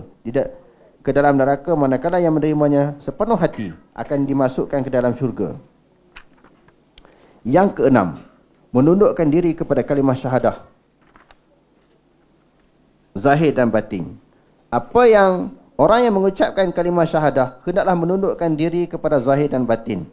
Hal ini berdasarkan firman Allah, wa man yuslimu wajhahu ila Allah wa huwa muhsinun faqad istamsaka bil urwatil wuthqa wa ila Allahi aqibatul umur. Dan sesiapa yang berserah diri bulat-bulat kepada Allah dengan ikhlas, sedang ia berusaha mengerjakan kebaikan, maka sesungguhnya dia telah berpegang kepada simpulan tali agama yang teguh. Dan ingatlah, Allah jualah kesudahan segala urusan. Wa man yuslim aslama yuslimu islaman. Islam ni apa maksud? Maknanya menyerah diri. Al-Islam bermakna al-istislam. Islam dengan makna menyerah diri. Kita menyerah diri kita kepada Allah, maka kita telah dianggap sebagai tawanan-tawanan Allah. Bila dah jadi tawanan Allah, kita tak boleh bangkang apa yang diperintahkan oleh Allah. Kena terima segala arahan Allah Subhanahu wa taala, zahir dan batin.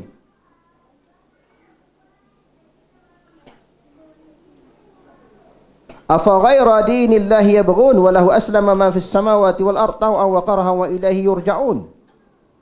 Adakah selain daripada Allah Subhanahu wa taala, selain daripada agama Islam mereka memilih sedangkan segala makhluk yang berada di langit dan di bumi semuanya tunduk kepada Allah, dan kepada Allah mereka dikembalikan. Maka ketundukan di sini adalah ketundukan berserta dengan hati, dengan tulus ikhlas kepada Allah. Yang ketujuh, mengasihi kalimah syahadah dan kandungannya. Kalimah itu kita sayang, kita ikut, kita patuhi apa yang kita ucapkan. Jangan kita cuba batalkan ucapan kita yang mengiktiraf Allah sebagai Tuhan, Nabi Muhammad SAW sebagai pesuruhnya. Muka surat 162. Perkara-perkara yang membatalkan kalimah syahadah la ilaha illallah.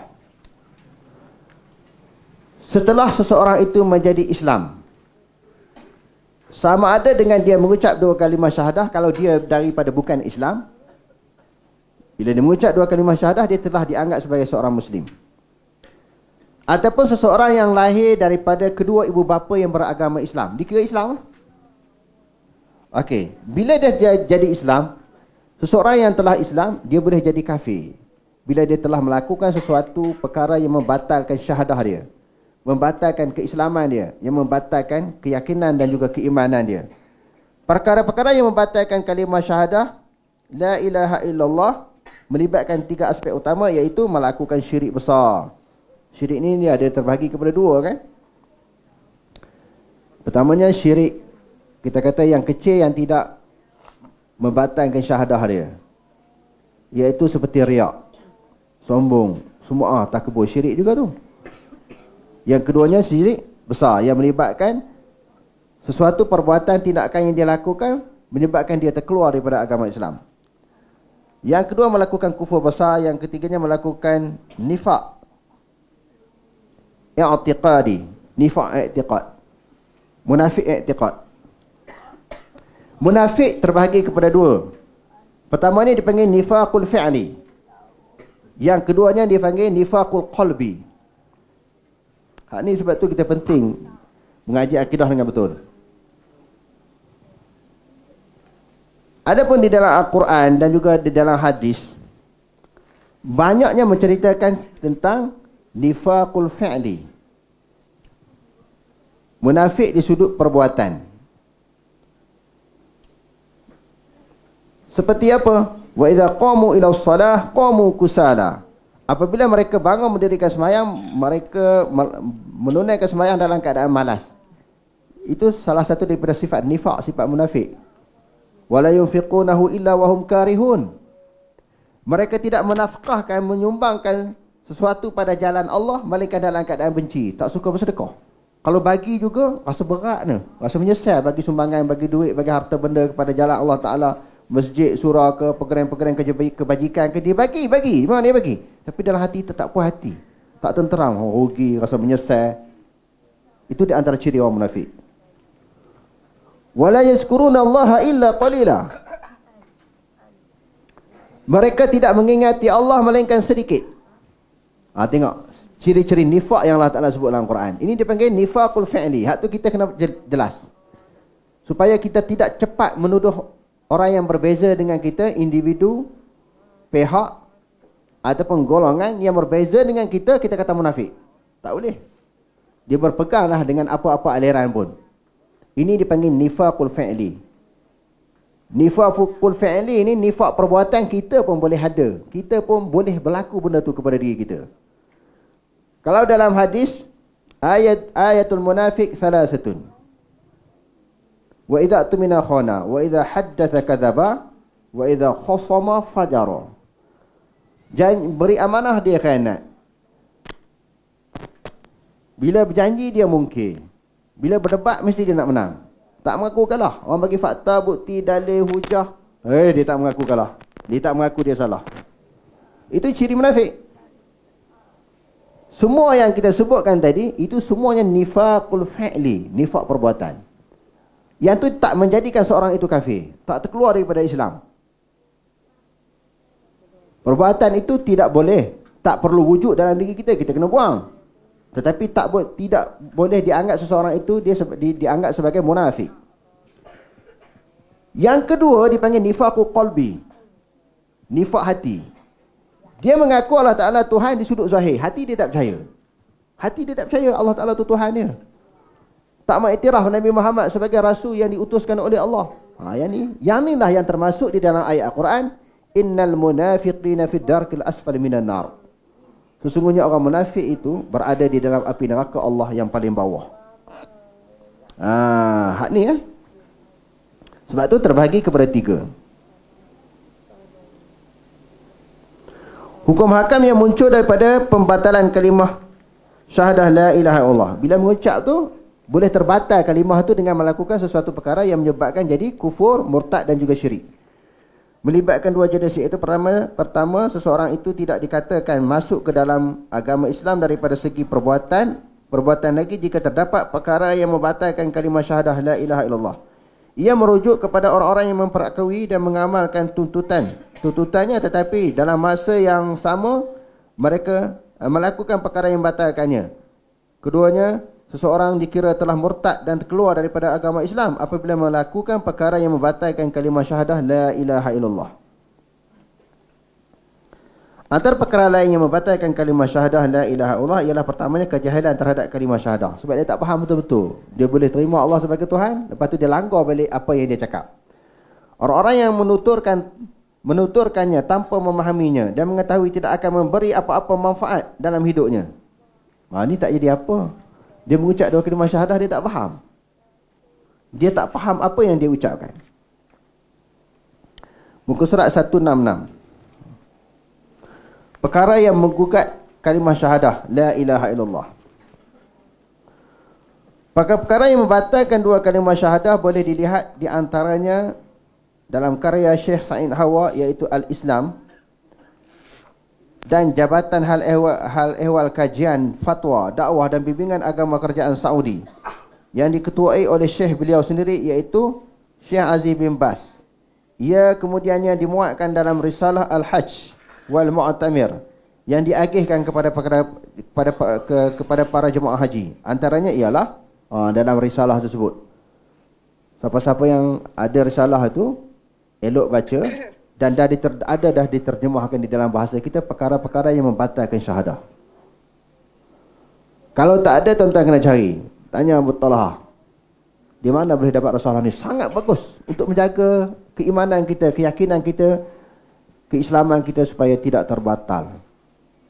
Bila dah kita masuk Islam, kita kena jaga keislaman kita, kena sayang akidah kita, sayang agama kita. Bila kita dah berwuduk, kita kena jaga diri kita daripada melakukan perbuatan-perbuatan yang membatalkan wuduk. Bila dah kita sembahyang, kena jaga daripada perkara yang membatalkan sembahyang. Okey tuan-tuan, kalau kita batal wuduk boleh ambil lain, batal sembahyang boleh ambil lain. Tapi kalau syirik kepada Allah, walaupun boleh mengucap, terbatal kita punya amalan.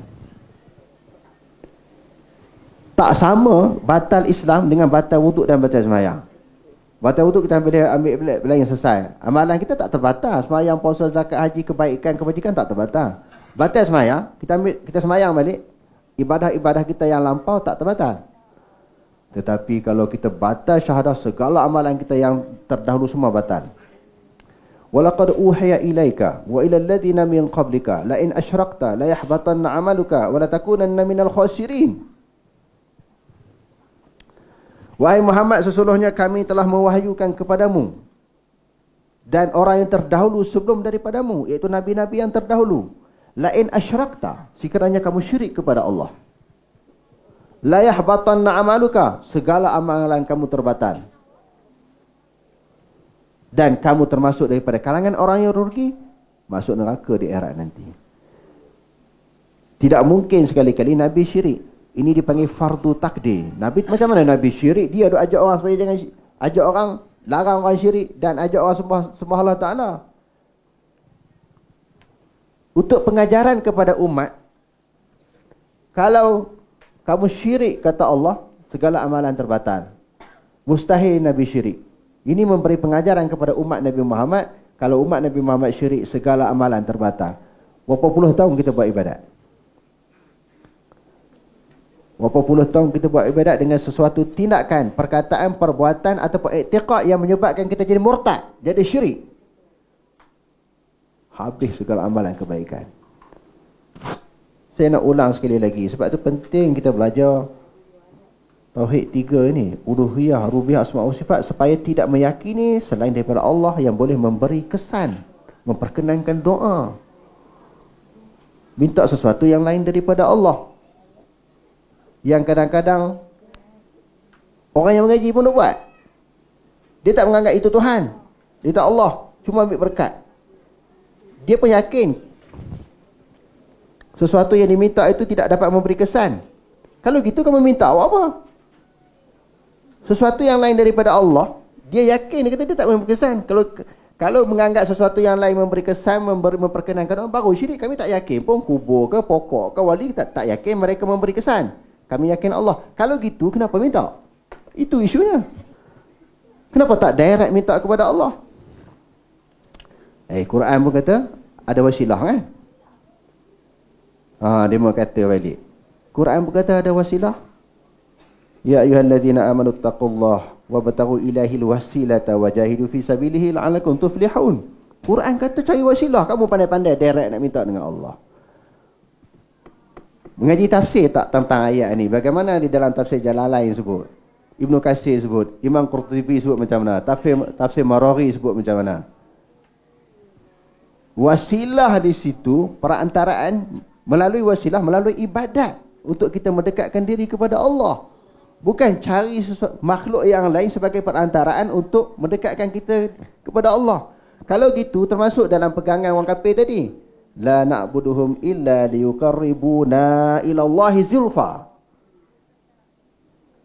Kami tidak menyembah mereka melainkan untuk mereka menjadikan, kami nak jadikan mereka ini supaya mereka dapat mendekatkan kami kepada Allah. Illa linuqarribuna, supaya mereka ini berhala dapat mendekatkan kami kepada Allah. Kami tak yakin dia Tuhan, semua sebagai perantaraan. Sebab tu yang kita kata tak boleh. Yang kedua, tidak memperakui nikmat zahir dan batin adalah kurniaan Allah. Di antaranya perkara yang boleh membatalkan syahadah kita. Yang ketiga, beramal bukan kerana Allah, sedangkan amalan kita mesti kerana Allah. Qul inna salati wa nusuki wa mahyaya wa mamati lillahi rabbil alamin. Katakanlah, sesungguhnya sembahyangku dan ibadahku, hidupku dan matiku hanyalah untuk Allah, Tuhan yang memelihara dan mentadbir sekalian alam. Yang keempat, memberikan hak secara mutlak kepada yang lain daripada Allah di dalam mengadakan hukum syarak. Ini di antara perkara yang boleh membatalkan syahadah kita. Batal keimanan dan keislaman kita. Perkara yang berkaitan dengan suruhan, larangan, halal dan haram telah pun sedia ada dalam Quran, As-Sunnah dan Ijma'. Oleh kerana itu, penentuan hukum syarak yang membabitkan isu-isu di atas tidak boleh diubah dan tidak boleh diserahkan kepada manusia dan undang-undang ciptaan mereka. Hal tersebut kerana Allah mewajibkan umat Islam mengikut syariat Islam dan melarang mereka mengikut syariat yang lain daripada syariat Islam. Sebarang hukum yang terkeluar daripada syariat Allah, sebarang hukum yang terkeluar daripada syariat Allah Subhanahu wa taala, sama ada daripada segi prinsip umum maupun roh perundangan Islam, adalah haram kepada umat Islam mengikutnya. Buat undang-undang, peraturan, benda undang-undang tu dah ada dalam Quran. Peraturan tu dah ada dalam Quran, kita buat undang-undang lain, peraturan lain. Summa ja'alnaka 'ala syari'atin minal amri fattabi'ha wa la tattabi' ahwa alladhina la ya'lamun. Kesudahannya kami jadikan engkau wahai Muhammad dan utuskan engkau menjalankan satu syariat yang cukup lengkap daripada hukum-hukum agama, maka turutlah syariat itu. Dan janganlah engkau menurut hawa nafsu orang-orang yang tidak mengetahui perkara yang benar. Selain daripada akidah, benda tu dah jelas, dah terang dalam Quran. Yang keduanya hukum syariat. Hukum syariat itu macam mana? Apa maksud hukum syariat? Hukum syarak. Allah Ta'ala jadikan hukum syariat, diperintahkan supaya kita mengikutinya. Seperti semayang, puasa, zakat, haji. Tu orang tahulah, tak boleh tolak. Tak boleh buat semayang lain, zakat lain, haji lain. Termasuklah sebahagian daripada hukum syariat undang-undang yang dilaksanakan di dalam sebuah negara. undang-undang yang dilaksanakan di dalam sesebuah negara dan juga sesebuah negeri mesti mengikut undang-undang Allah. Sebab itu datangnya ayat Al-Quran, wa ma kana lil mu'minin wala mu'minatin idza qadallahu wa rasuluhu amran an yakuna lahumul khiyaratu min amrihim wa may ya'sillaha wa rasulahu faqad dhalla dhalalan mubina.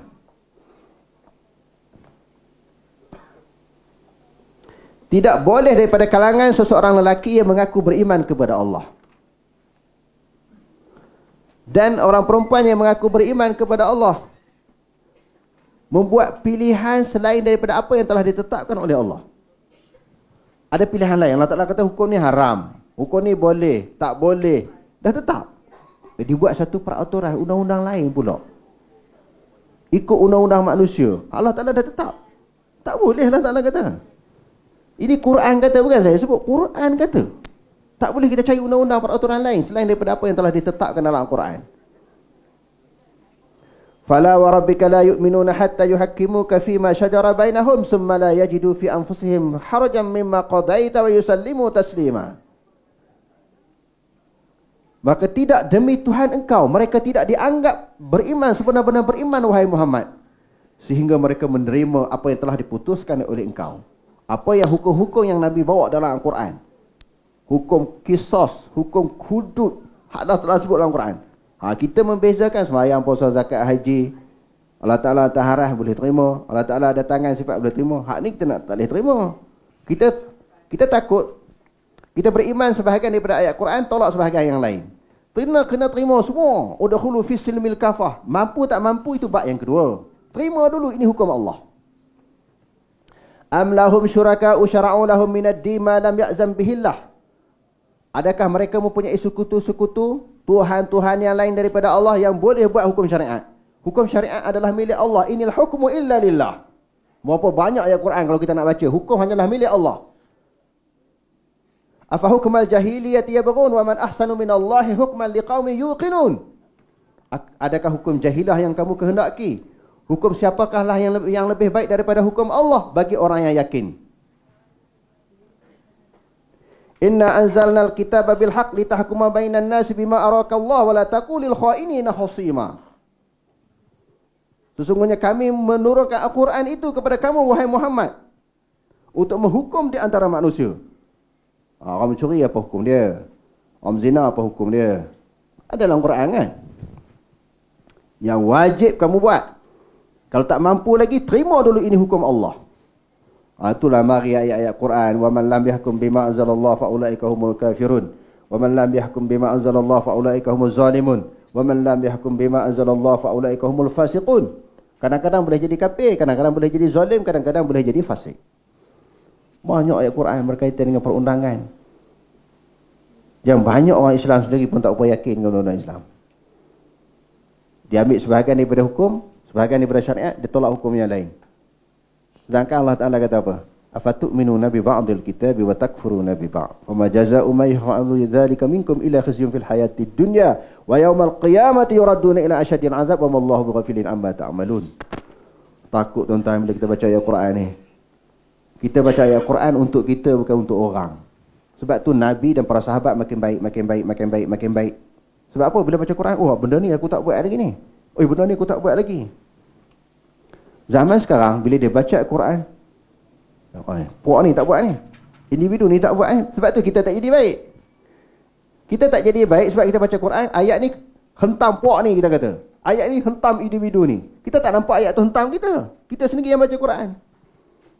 Sebab itu dinamakan baca Quran dengan tadabbur. Afala yatadabbaruna al-Quran am ala qulubihim aqfaluha. Adakah mereka tidak bertadabbur ayat-ayat suci Al-Quran? Baca dengan sekadar nak memperolehi pahala. Bulan puasa ni, alhamdulillah, tahun ni dah 2 kali dah khatam Quran ni. Duk cerita dengan orang kan. Alhamdulillah aku 3 kali. Budak tahfiz kata kami 15 kali khatam Quran. Apa nak heran? Orang tua-tua baru 2 kali 3 kali dah bising. Kami 15 kali khatam Quran. Dia bagus khatam Quran, baca tu baik, dapat pahala. Bukan sekadar itu tuan-tuan, tetapi perlu yang lebih daripada itu, tadabbur terhadap ayat-ayat Quran yang kita baca. Baru kita boleh berubah. Sebab kita baca, kita rasa Ayat itu kena atas kepala kita. Yang keempat, memberi hak yang mutlak kepada Allah. Memberi hak secara mutlak kepada yang lain daripada Allah dan mengadakan hukum syarak. Ni yang boleh jadi syirik ni. Boleh jadi murtad. Sebab mengatakan manusia boleh membuat undang-undang dan juga peraturan. Kita tak meletakkan Allah Ta'ala sahaja yang berhak, yang layak membuat peraturan dan undang-undang. Yang keenam, benci kepada Islam sama ada secara keseluruhan ataupun sebahagian daripadanya. Walladzina kafaru fata'asal lahum wa adalla a'malahum. Dzalika bi'annahum karihu ma anzalallahu fa ahbata a'malahum. Maksudnya dan sebaliknya orang-orang yang kafir, maka kecelakaanlah bagi mereka dan Allah mensia-siakan amal-amal mereka. Berlakunya yang demikian kerana sesungguhnya mereka tidak menyukai apa yang diturunkan oleh Allah mengenai ajaran tauhid dan hukum hakam syarak yang diterangkan di dalam Al-Quran, dan Allah menggugurkan amal-amal mereka. Benci kepada sebahagian hukum atau kesemuanya. Ini sebahagian daripada perkara yang boleh membatalkan amalan kita. Sebab apa amalan itu batal? Kerana syirik. Kerana telah terkeluar daripada agama Islam. Yang ketujuh, menghalalkan yang haram, mengharamkan yang halal. Benda halal kita kata haram, benda tu halal tu ada dalam Quran. Halal pun ada dalam Quran. Benda haram, halal kita kata haram, haram kita kata halal. Menghalalkan yang haram dan mengharamkan yang halal termasuk di dalam perkara yang membatalkan syahadah, kerana meminda dan mencangkahi hukum Allah. Oleh kerana itu Allah Subhanahu wa taala memberi amaran kepada umat Islam tidak terlibat dalam perkara yang disebut di atas. Jangan kita terlibat di dalam menghalalkan benda haram. Benda haram pula kita kata halalkan. Benda halal kita kata haram, benda haram kita kata halal. Wala taqulu lima tasifu alsinatukumul kazib hadha halalun wa hadha haramun litaftaruna 'ala Allahil kazib. Innal ladzina yaftaruna 'ala Allahil kaziba la yuflihun. Dan janganlah kamu berdusta dengan sebab apa yang disifatkan oleh lidah kamu. Ini halal dan ini haram, untuk mengadakan sesuatu yang dusta terhadap Allah. Sesungguhnya orang-orang yang berdusta terhadap Allah tidak berjaya. Hak tipu Allah Ta'ala ni taubat dia tak akan menang. Sebab bukan dia tipu manusia, dia tipu Allah. Yang ke-8, tidak beriman dengan nas-nas Al-Quran dan Sunnah. Benda tu terang kan dalam Quran hadis kita, dia tolak. Dia tolak itu bukan maksud dia tidak berpegang terhadap sesuatu hukum yang mempunyai perbezaan pendapat. Ini ayat itu sendiri, dasar hukum itu sendiri dia tolak. Contohnya kita kata Allah Ta'ala kata apa dia? Termasuk di dalam perkara yang membatalkan sembahyang, aula mastumun nisa kan? Ya ayyuhalladzina amanu idza kuntum ila sholati faghsilu wujuhakum wa aydiyakum ila al-marafiq wamsahu bi ru'usikum wa arjulakum ila al-ka'bah wa in kuntum junuban fattahharu wa in kuntum mardaa aw ala safarin aw ja'a minkumul gha'ita aw lamastumun nisaa. Dia tak terima hukum sentuh orang perempuan ni batal. Satu pendapat daripada kalangan ulama, sentuh batal, tak berlapik kan? Yang sah dia kahwin lah, yang ajnabiyah. Dia tak terima hukum tu batal. Hak ni pula kata batal, pendapat yang kedua kata batal. Golongan pertama pula tak terima. Yang tu dia bukan dia tolak ayat Quran, dia tolak masalah ijtihad. Sebab ini ada ruang ulama ijtihad kan. Mazhab Syafi'i kata batal, mazhab Hanafi kata tak batal, mazhab Imam Malik sentuh dengan syahwat baru batal. Tu benda dia tolak khilaf ulama tak apa. Tapi jangan tolak dasar asas Al-Quran itu sendiri ditolak. Memberi walak kepada orang kafir dan munafik. Orang-orang Islam tidak boleh meredai kepimpinan orang kafir, meskipun dibenarkan berbuat demikian dalam situasi takut dan bimbang, iaitu apabila orang kafir menguasai negara Islam. Kalau takut, kalau tak sokong kafir, kena bunuh, kena sembelih, kena penjara, kena tangkap. Itu tak apa. Selagi mana dalam keadaan aman, bacalah Quran. Selagi mana kita berada di dalam keadaan tidak diganggu. Macam dalam situasi dalam negara kita ini. Bukan di dalam situasi peperangan. Sekali-kali tidak layak, tidak boleh kita melantik orang kafir sebagai pemimpin negara. Siapa kata? Ustaz Gharazi. Quran kata. Cuba tengok. La yattakhidhul mu'minuna al-kafirina awliya'a min dunil mu'minin wa man yaf'al dhalika falaysa minallahi fi shay'in illa an tattaqu minhum tuqah wa yuhadhdhirukumullahu nafsah wa ila Allahil masir. Janganlah orang-orang beriman mengambil orang-orang kafir menjadi teman rapat dengan meninggalkan orang-orang yang beriman. Kalau ada orang beriman, kenapa nak ambil orang kafir? Kalau orang beriman tu tak sembahyang, fasik, ambil juga orang beriman tu daripada kafir. Kafir dah tak percaya, kafir dah tolak. Hak beriman ni walaupun dia salah, dia terima lagi. Dan sesiapa melakukan larangan yang demikian, maka tiadalah yang mendapat perlindungan daripada Allah dalam sesuatu apapun, kecuali kamu hendak menjaga diri daripada sesuatu bahaya yang ditakuti. Kalau takut bahaya baru boleh sokong. Kalau tak takut bahaya, jangan sokong daripada pihak yang kafir itu. Dan Allah memerintahkan supaya kamu beringat-ingat terhadap kekuasaan dirinya. Ingat siksaan Allah menyiksa kamu, dan kepada Allah jualah tempat kembali. Ada orang kata, jadi kita tengok ayat Quran. Kita tengok Quran kata pula. Orang kata banyak. Orang ni kata macam ni, orang ni kata macam ni.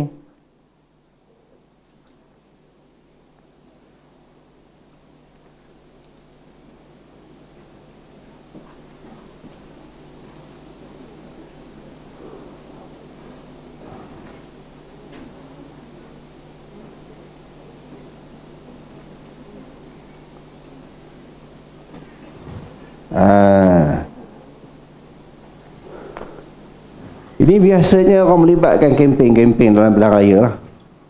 Sebab tu kena tengok Quran, tuan-tuan. Dia ikut sentimen semangat parti, perkauman, puak. Tengok Quran. Orang sunnah ni kena banyak kuat berpegang dengan Quran. Orang kata orang kafir yang adil lebih baik daripada orang Islam yang zalim.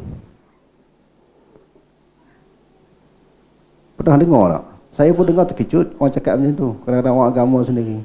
Sedang Quran kata wal kafiruna humuz zalimun. Kafir dah tentu zalim. Nak lawan Allah ke? Saya ni bukan fanatik kepada mana-mana kumpulan, mana-mana individu, mana-mana golongan, tidak. Tapi saya nak bercakap berdasar Quran. Kalau orang tak boleh terima tu pulang. Ini Quran kata macam tu. Wal kafiruna humuz zalimun. Kafir dah tentu zalim. Ada pula dia pandai-pandai bahagikan kafir yang adil lebih baik daripada orang Islam yang zalim. Daripada syariat mana ni? Ayat mana yang sebut macam tu? Ada tak ayat Quran sebut macam tu? Ada hadis tak? Kalau tak ada, jangan buat andaian, tuan-tuan. Quran macam mana nak jawab di hadapan Allah? Pandai-pandai kita buat pembahagian macam tu. Quran kata daripada zaman dulu lagi kafir ni sampai kiamat mereka zalim. Sebab tu marinya ayat Quran cukup banyak. Walan tarda ankal yahudu walan nasara hatta tattabi'a millatahum. Tidak redha Yahudi dan Nasrani kepada agama kamu kecuali kamu mengikut mereka. Saya belajar tafsir dulu dengan Maulana Zarwali, mufti Syekhul Tafsir wal Quran, Tafsir wal Hadis. Dia sebut al-kufru millatun wahidah. Kafir ni satu je, tuan-tuan. Kafir Yahudi, Nasrani, Buddha, Hindu sama je. Zalim tetap zalim. Macam mana kita membahagikan pula? Di tafsir mana yang kita baca? Kitab mana yang kita baca? Boleh membahagikan macam tu. Kafir ni dia tetap zalim. Banyak ayat Quran larang. Kita pandai bagi-bagi pula. Itu dah main mendahulukan akal daripada nafs. La yattakhidul mu'minuna al-kafirina awliya'a min dunil mu'minin wa man yaf'al dzalika falaysa minallahi fi syai'in illa an tattaqu minhum tuqah wa yuhadzirukumullahu nafsah wa ila Allahil masir. Maksudnya, janganlah orang-orang yang beriman mengambil orang kafir menjadi teman rapat dengan meninggalkan orang-orang yang beriman. Dan sesiapa yang melakukan larangan yang demikian, maka tidaklah yang mendapat perlindungan daripada Allah dalam sesuatu apapun, kecuali kamu hendak menjaga diri daripada sesuatu bahaya yang ditakuti daripada pihak mereka yang kafir itu. Dan Allah memerintahkan supaya kamu beringat-ingat terhadap kekuasaan dirinya menyiksa kamu, dan kepada Allah jualah tempat kembali. Yang ke-10, melakukan ibadah ataupun upacara ibadah yang lain daripada Islam yang tidak boleh ditakwilkan. Ni maknanya ibadah ni yang tidak ada takwilan. Misalnya rokok dan sujud kepada yang lain daripada Allah, ataupun melakukan memuji atau melakukan pemujaan ataupun penyembahan seperti mana yang dilakukan oleh orang kafir ataupun bukan Islam. Hal tersebut kerana bertentangan dengan firman Allah, qul inna salati wa nusuki wa mahyaya wa mamati lillahi rabbil alamin la syarika lahu wa bidzalika umirtu wa ana awwalul muslimin. Katakanlah, Sesungguhnya sembahyangku dan ibadatku, hidupku dan matiku hanyalah untuk Allah Tuhan yang memelihara dan mentadbir sekalian alam.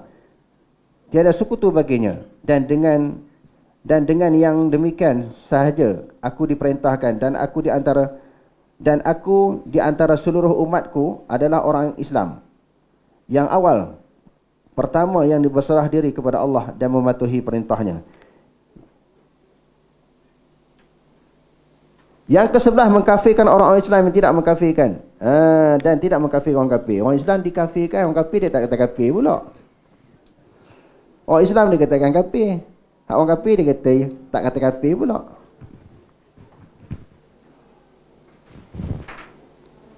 Dia jadi terbalik. Orang panggil apa? Terbalik kok. Patutnya orang kafir kita kata kafir, orang Islam kita kata Islam, walaupun berbeza dengan kita. Yang ke-12, mensyirikkan Allah dengan sesuatu ibadah, maka dia sembah selain daripada Allah. Yang ke-13, menjadikan sesuatu sebagai perantaraan antara diri seseorang, menjadikan sebagai perantaraan antara diri seseorang dengan Allah, dan berdoa meminta syafaat serta bertawakal kepada perantaraan tersebut merupakan perkara yang batalkan Islam atau kalimah syahadah yang diucapkannya berdasarkan ijma' ulama. Nampak? Berdoa kepada selain daripada Allah, menganggap selain daripada Allah itulah yang boleh memberi bekas. Memberi bekas apa maksud? Ini istilah dalam kitab tauhid. Memberi bekas maknanya memberi kesan. Orang lain boleh memberi kesan terhadap permintaan dia, bukan Allah. Yang ke-14, mengiktikadkan petunjuk yang lain daripada petunjuk Nabi Muhammad yang lebih sempurna. Duk berasa hak lain daripada Nabi lebih baik. Petunjuk yang dibawa oleh Nabi ni tak okey lagi. Apa yang dibawa oleh individu lain, puak lain, golongan lain lebih baik. Ini pun boleh jadi murtad. Sebab wa may yushaqiqir rasul min ba'di ma tabayyana lahul huda wa yattaba' ghaira sabilil mu'minin wallihi ma tawalla wa nuslihi jahannam wa sa'at masira. Menentang apa yang disampaikan oleh Nabi dan menganggap petunjuk lain lebih baik daripada petunjuk Nabi. Yang ke-15, membenci sesuatu yang dibawa oleh Rasulullah. Zalika bi annahum karihu ma anzalallah fa ahbata a'malahum. Berlakunya yang demikian kerana sesungguhnya mereka tidak menyukai apa yang diturunkan oleh Allah mengenai ajaran tauhid dan hukum syarak yang diterangkan di dalam Al-Quran. Lalu Allah menggugurkan amalan-amalan mereka. Yang ke-16, mempersendakan suatu ajaran yang dibawa oleh Rasulullah, mempermainkan. Yang ke-17, membantu dan menolong orang-orang musyrikin bagi menentang orang Islam. Wah, ini pun tak boleh. Membantu dan menolong orang-orang musyrikin bagi menentang orang-orang Islam, menjadi orang-orang yang berbuat demikian sebagai kafir. Firman Allah, ya ayyuhalladzina amanu la tattakhidul yahuda wan nasara awliya ba'dhum awliya'u ba'd wa man yatawallahu minkum fa innahu minhum innallaha la yahdil qaumaz zalimin.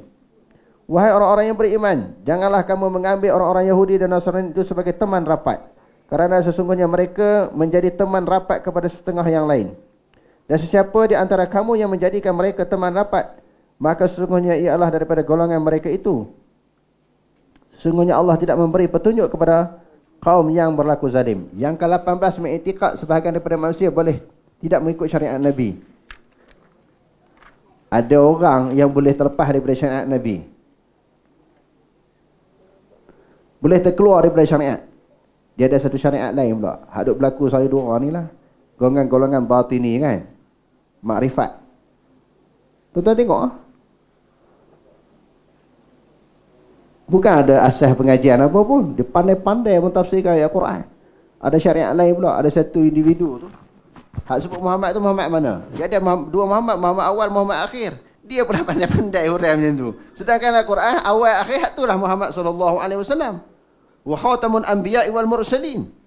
Ada seorang mangkuk tu, dia kata Muhammad mana dia tahu? Cuba bagi tahu. La ilaha illallah, mangkuk ni memang mangkuk, dia bukan cawan ni, dia mangkuk. Dia boleh kemukakan soalan menyebabkan orang tercengang. Tercengang tu sebab tak reti, sebab tak mengaji. Muhammad mana dia kata? Muhammad zahir ke Muhammad batin? Bila dia tanya macam tu, orang tu hebat betul dia ni. Dia tak terima Muhammad itu sebagai Rasulullah. Dia confuse pula Muhammad mana. Ni jenis makrifat, jenis batin ni mengaruk ni tuan-tuan. Sebab tu kena jelas masalah akidah ni. Akidah ni benda fakta, benda hujah, benda dalil. Benda tu dah termaktub dalam Quran sebagaimana peringkat awal yang saya sebutkan tadi. Kalau tak mengaji akidah dengan betul, akidah berdasarkan Quran hadis ni jadi. Yang pelik ni tak kena tangkap pula.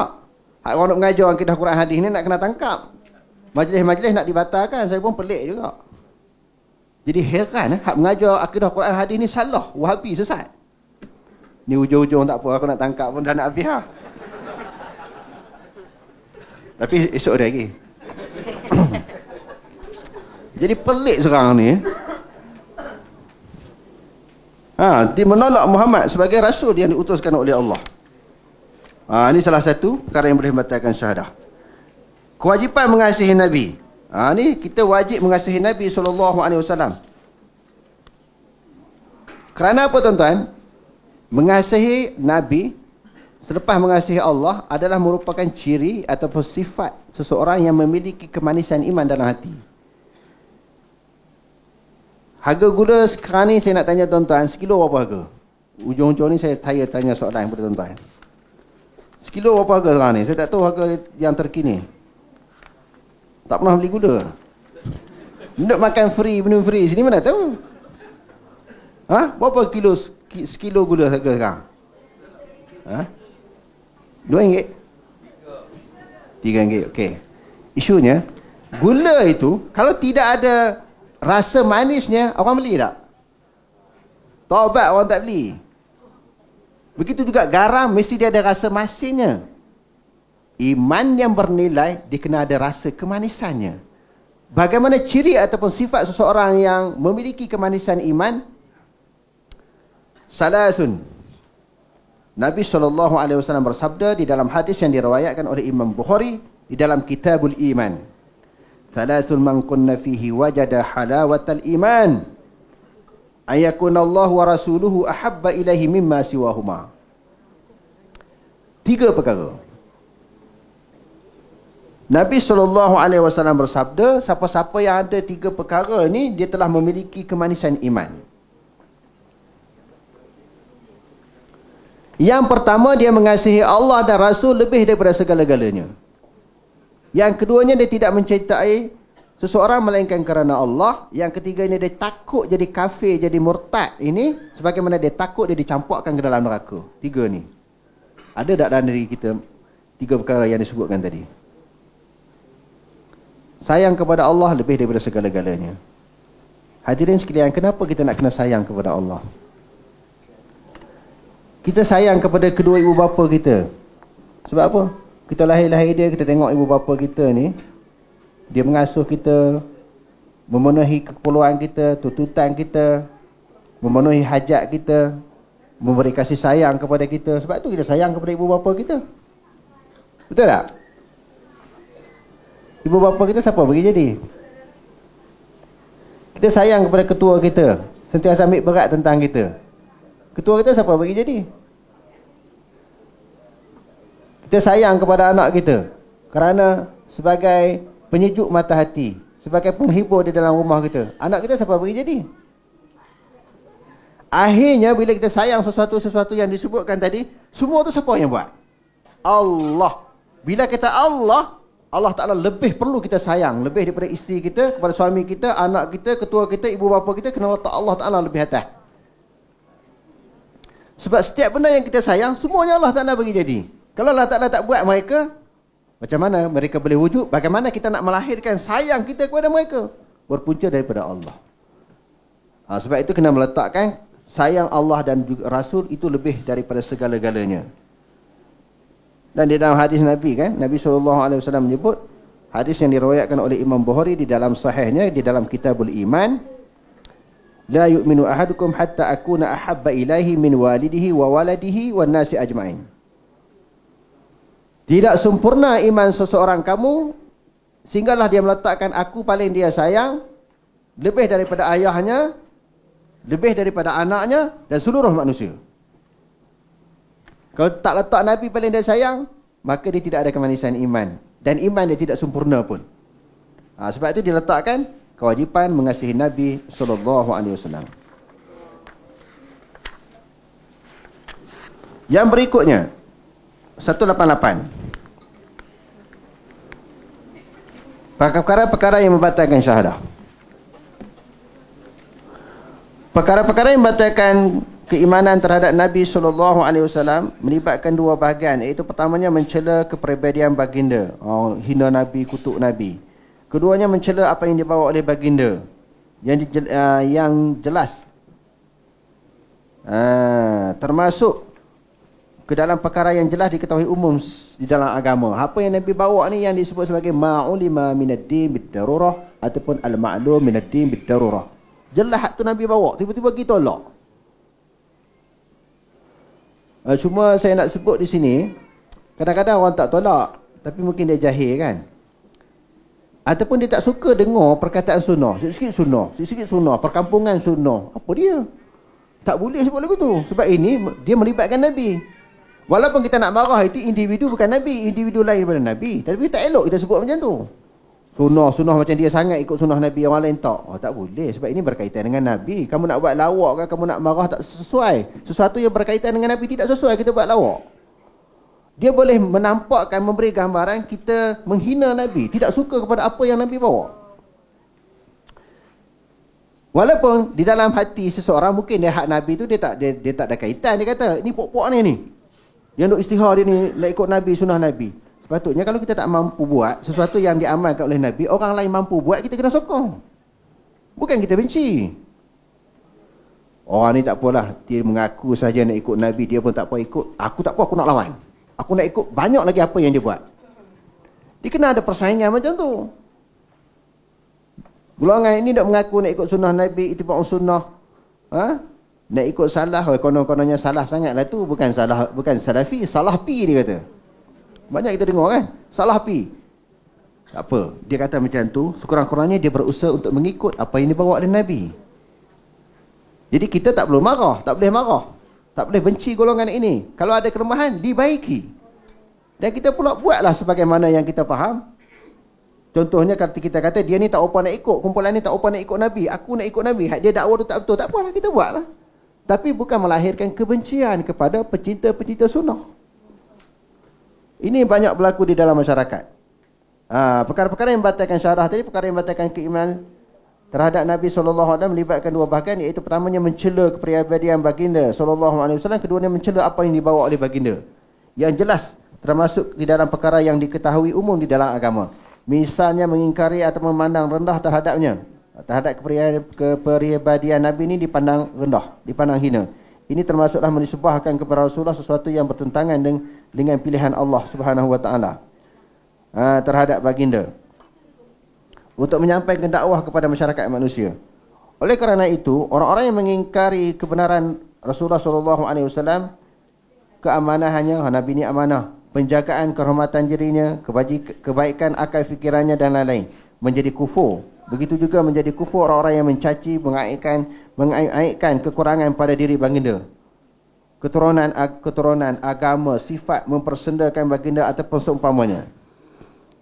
Begitu juga dengan orang-orang yang melaknat baginda, mendoakan keburukan, mengharapkan kemudaratan menimpa baginda, menisbahkan sesuatu yang tidak layak kepada tujuan dengan tujuan mencela, mengeluarkan kata-kata mungkar, menipu dan membohong di atas nama baginda. Orang duk kata Rasulullah ni tak adil di dalam poligami kan. Itu pun tak boleh tau. Dia tak suka poligami, itu isu lain. Tapi mengaitkan Nabi tak boleh. Perkara-perkara yang membatalkan tauhid uluhiyah 190. Antaranya ialah tidak mengesakan Allah. Sepatutnya Allah perlu diesakan. Menganggap tidak ada Tuhan yang layak disembah melainkan Allah. Dalam ibadah dan syiar, iaitu melakukan ibadah bukan kerana Allah, seperti solat, rokok, sujud, puasa, tawas, sembelihan, nazar, khusyuk, dan juga merendahkan diri kepada yang lain daripada Allah. Begitu juga dengan berdoa kepada yang lain bersama-sama dengan berdoa kepada Allah. Allah Ta'ala boleh minta, makhluk lain boleh minta.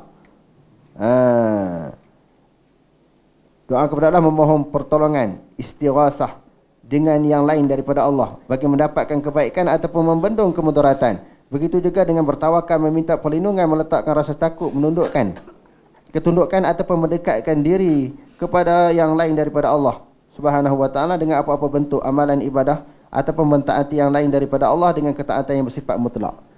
Istighasah, minta tolong. Jadi adalah individu sebut minta tolong. Kalau tak boleh minta tolong kepada wali, kepada kubur, syirik. Nanti kita minta tolong kat Cina. Kita minta tolong kat Cina, okey, tolong baiki kereta saya, syirik dia kata. Sebab apa minta tolong kat orang? Orang atap rumah kita bocor, kita minta tolonglah, tolong baiki atap rumah saya ni. Syirik lah sebab minta tolong kat orang. Tuan-tuan tahu tak siapa yang sebut ni? Individu yang sebut ni. Kenal tak? Tak payah sebut nama. Kenal tak dia ni? Dia kata kalau kata syirik minta kat Tok Wali, kat kubur, kita minta tolong kat Cina, baiki kereta, syirik. Minta tolong orang baiki rumah kita, syirik. Saya minta tolong siapa tadi, orang ambil air kopi, syirik. Sebab sepatutnya minta kat Allah Ta'ala bagi kopi. Kenapa minta kat orang? Apa benda masalah di sini? Dia tak faham. Masalah isti'anah, isti'adzah, iftighasah dan juga doa. Dan juga ta'awuz. Ta'awuz minta tolong kepada Allah daripada makhluk yang nak merosakkan kita. Ta'awuz. Doa hanya mutlak kepada Allah. Minta-minta tu duduk dalam kategori mana? Ta'awuz ke? Isti'anah ke? Istighasah ke? Ataupun duduk dalam doa? Dia pukul, minta ni semua dengan makna doa. Kalau isti'anah pertolongan, itu kita minta kepada manusia. Minta tolong buat jahit baju, minta tolong bawa sesuatu. Itu minta tolong bukan dalam bentuk doa. Kalau istighasah yang disebut dalam kitab kita ini, ketika berada di dalam kesulitan, di dalam keadaan kepayahan, ketika terdesak, kita minta tolong kat siapa? Istastaghithuna rabbakum fastajaba lakum. Surah Al-Anfal. Sekiranya kamu beristighasah kepada Tuhan kamu. Istighasah di sini dengan maksud berdoa. Bila kita berada di dalam sesuatu kesulitan, fastajaba lakum. Allah Ta'ala akan memperkenankan doa kamu. Jadi kalau minta tolong dalam bentuk doa, kepada wali tak boleh, kepada kubur tak boleh. Sebab itu minta tolong dengan maksud bukan isti'anah. Minta tolong dengan makna doa. Kita minta dia memperkenankan hajat kita.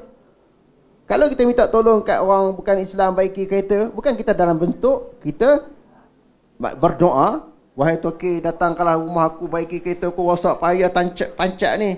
Kita tak buat macam tu, minta tolong dengan makna isti'anah, pertolongan biasa.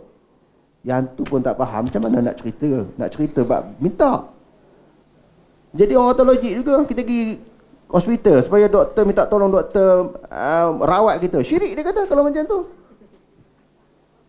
Menunjukkan peringkat awal mengaji akidah tak faham. Peringkat awal lagi mengaji akidah tak faham, sekarang ni boleh kencing orang. Boleh cerita maklumat-maklumat yang salah, bebas bercakap. Tak ada sebarang tindakan.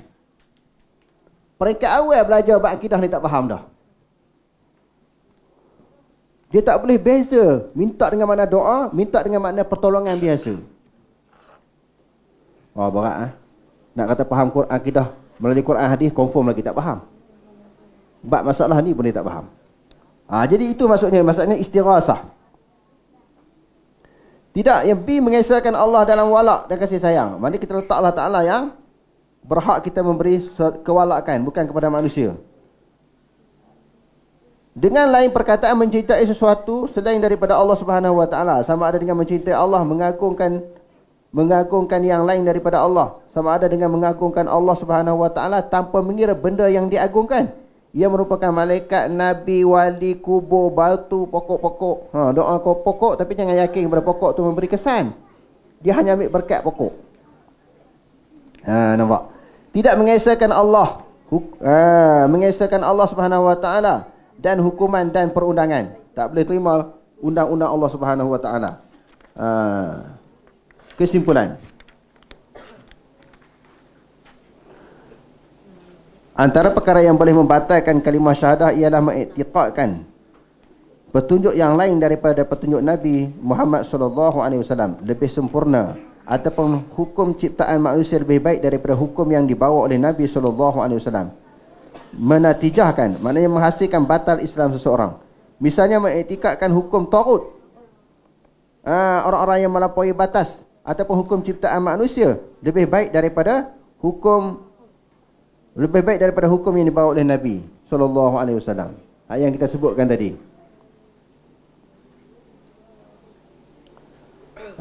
Yang dia kata, wa may yakfur bit-taghuti wa yu'min billah faqad istamsaka bil urwatil wuthqa lam fisama laha wallahu sami'un alim. Afa hukmal jahiliyati yabghun wa man ahsanu minallahi hukman liqaumin yuqinun. Ini semua ayat-ayat sungguh menolak hukum taghut. Hukum taghut ini maknanya hukum yang dibuat oleh manusia. Kena terima hukum Nabi.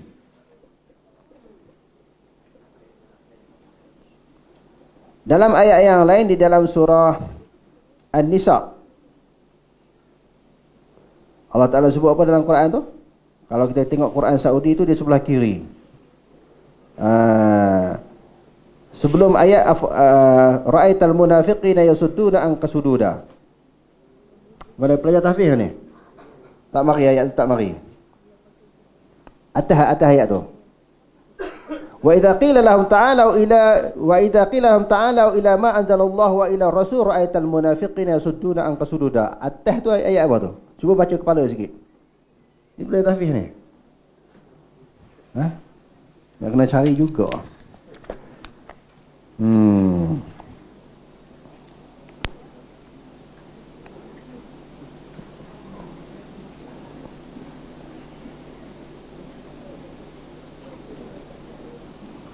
Alam tara ila alladhina yaz'umu annahum amanu bima unzila ilaik wa ma unzila min qablik yuriduna an yatahakamu ila at-taghut wa qad umiru an yakfuru bih wa yuridu syaitanu an yudillahum dhalalan ba'ida.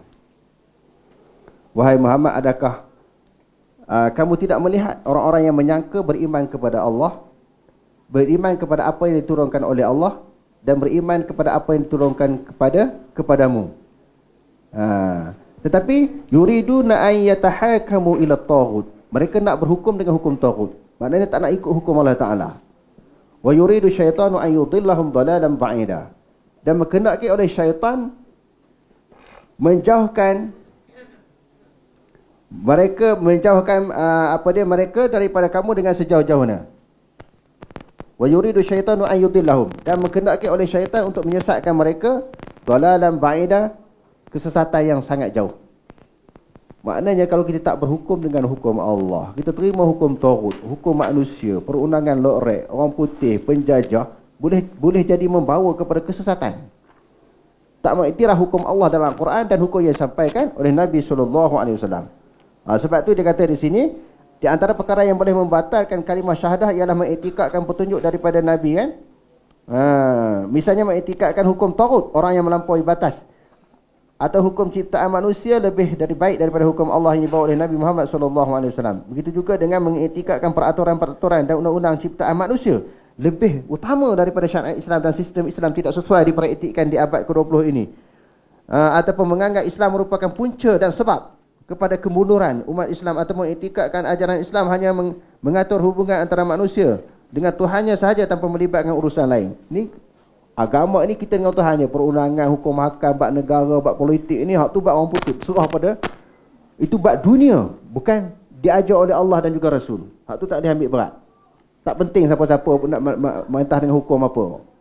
Hukum penjajah ke hukum Allah Ta'ala, yang tu tak penting. Tak boleh. Mesti meletakkan hukum Allah Ta'ala dilaksanakan di dalam sebuah pemerintahan. Begitu juga perbuatan menganggap melaksanakan hukum Allah berbentuk potong tangan, mencuri ataupun rejam ke atas orang yang berzina, yang telah kahwin, tidak sesuai lagi pada zaman ini. Potong tangan orang mencuri tak sesuai. Besok orang Islam nak kerja apa? Semua kena potong tangan. Batu-batu di jalan tu habis, jalan raya semua orang bongkar, kan? Nak ambil batu, nak rejam orang. Mundur jadi Islam. Ada tak orang cakap macam tu? Esok orang Islam ni nak kerja macam mana? Dua-dua tangan kau potong. Lama. Harap macam tu. Hak dulu tak apalah, kata-kata semoga Allah Ta'ala beri kemaafan. Hak sekarang ni jangan macam tu. Sebab apa, ini hukum Allah. Kita kena faham. 10 tahun Rasulullah merintah, tak sampai 10 orang pun kena potong tangan. Hak kena sebab pun tak kena 10 orang. Sebab Allah Ta'ala sebut dalam Quran, hukum itu dalam surah An-Nur dilaksanakan di halayak ramai. Seorang saja kena potong tangan, berjuta orang tak berani mencuri. Seorang kena sebat kerana berzina, berjuta orang tak berani berzina. Sebab tu dia halayak ramai. Arti sekarang ni dia, orang kata tak sesuai, ketinggalan zaman. Itu pemikiran penjajah. Pemikiran orang Islam tak boleh macam tu. Mesti hukum Allah yang terbaik. Inil hukmu illa lillah. Hukum yang terbaik adalah hukum Allah. Begitu juga mengiktikadkan seorang boleh beramal dengan hukum hakam yang lain daripada hukum Allah Subhanahu Wa Taala dalam muamalat syariat, hukum hudud dan lain-lain. Dia sebut hudud ni. Meskipun tidak mengiktikadkan hukum-hukum tersebut lebih baik daripada syariat Islam. Hal tersebut kerana dengan perbuatan demikian dia telah menghalalkan apa yang telah diharamkan oleh Allah Subhanahu Wa Taala berdasarkan ijma'. Sedangkan sesiapa yang menghalalkan apa yang telah diketahui umum umat Islam tentang pengharamannya seperti zina, arak, riba dan berhukum dengan sesuatu yang lain daripada syariat Allah Subhanahu Wa Taala menjadi kafir dengan ijma' orang-orang Islam. Wallahu a'lam. Aqulu qawli hadza wa astaghfirullahal azim wa lakum. Wassalamu alaikum warahmatullahi taala wabarakatuh.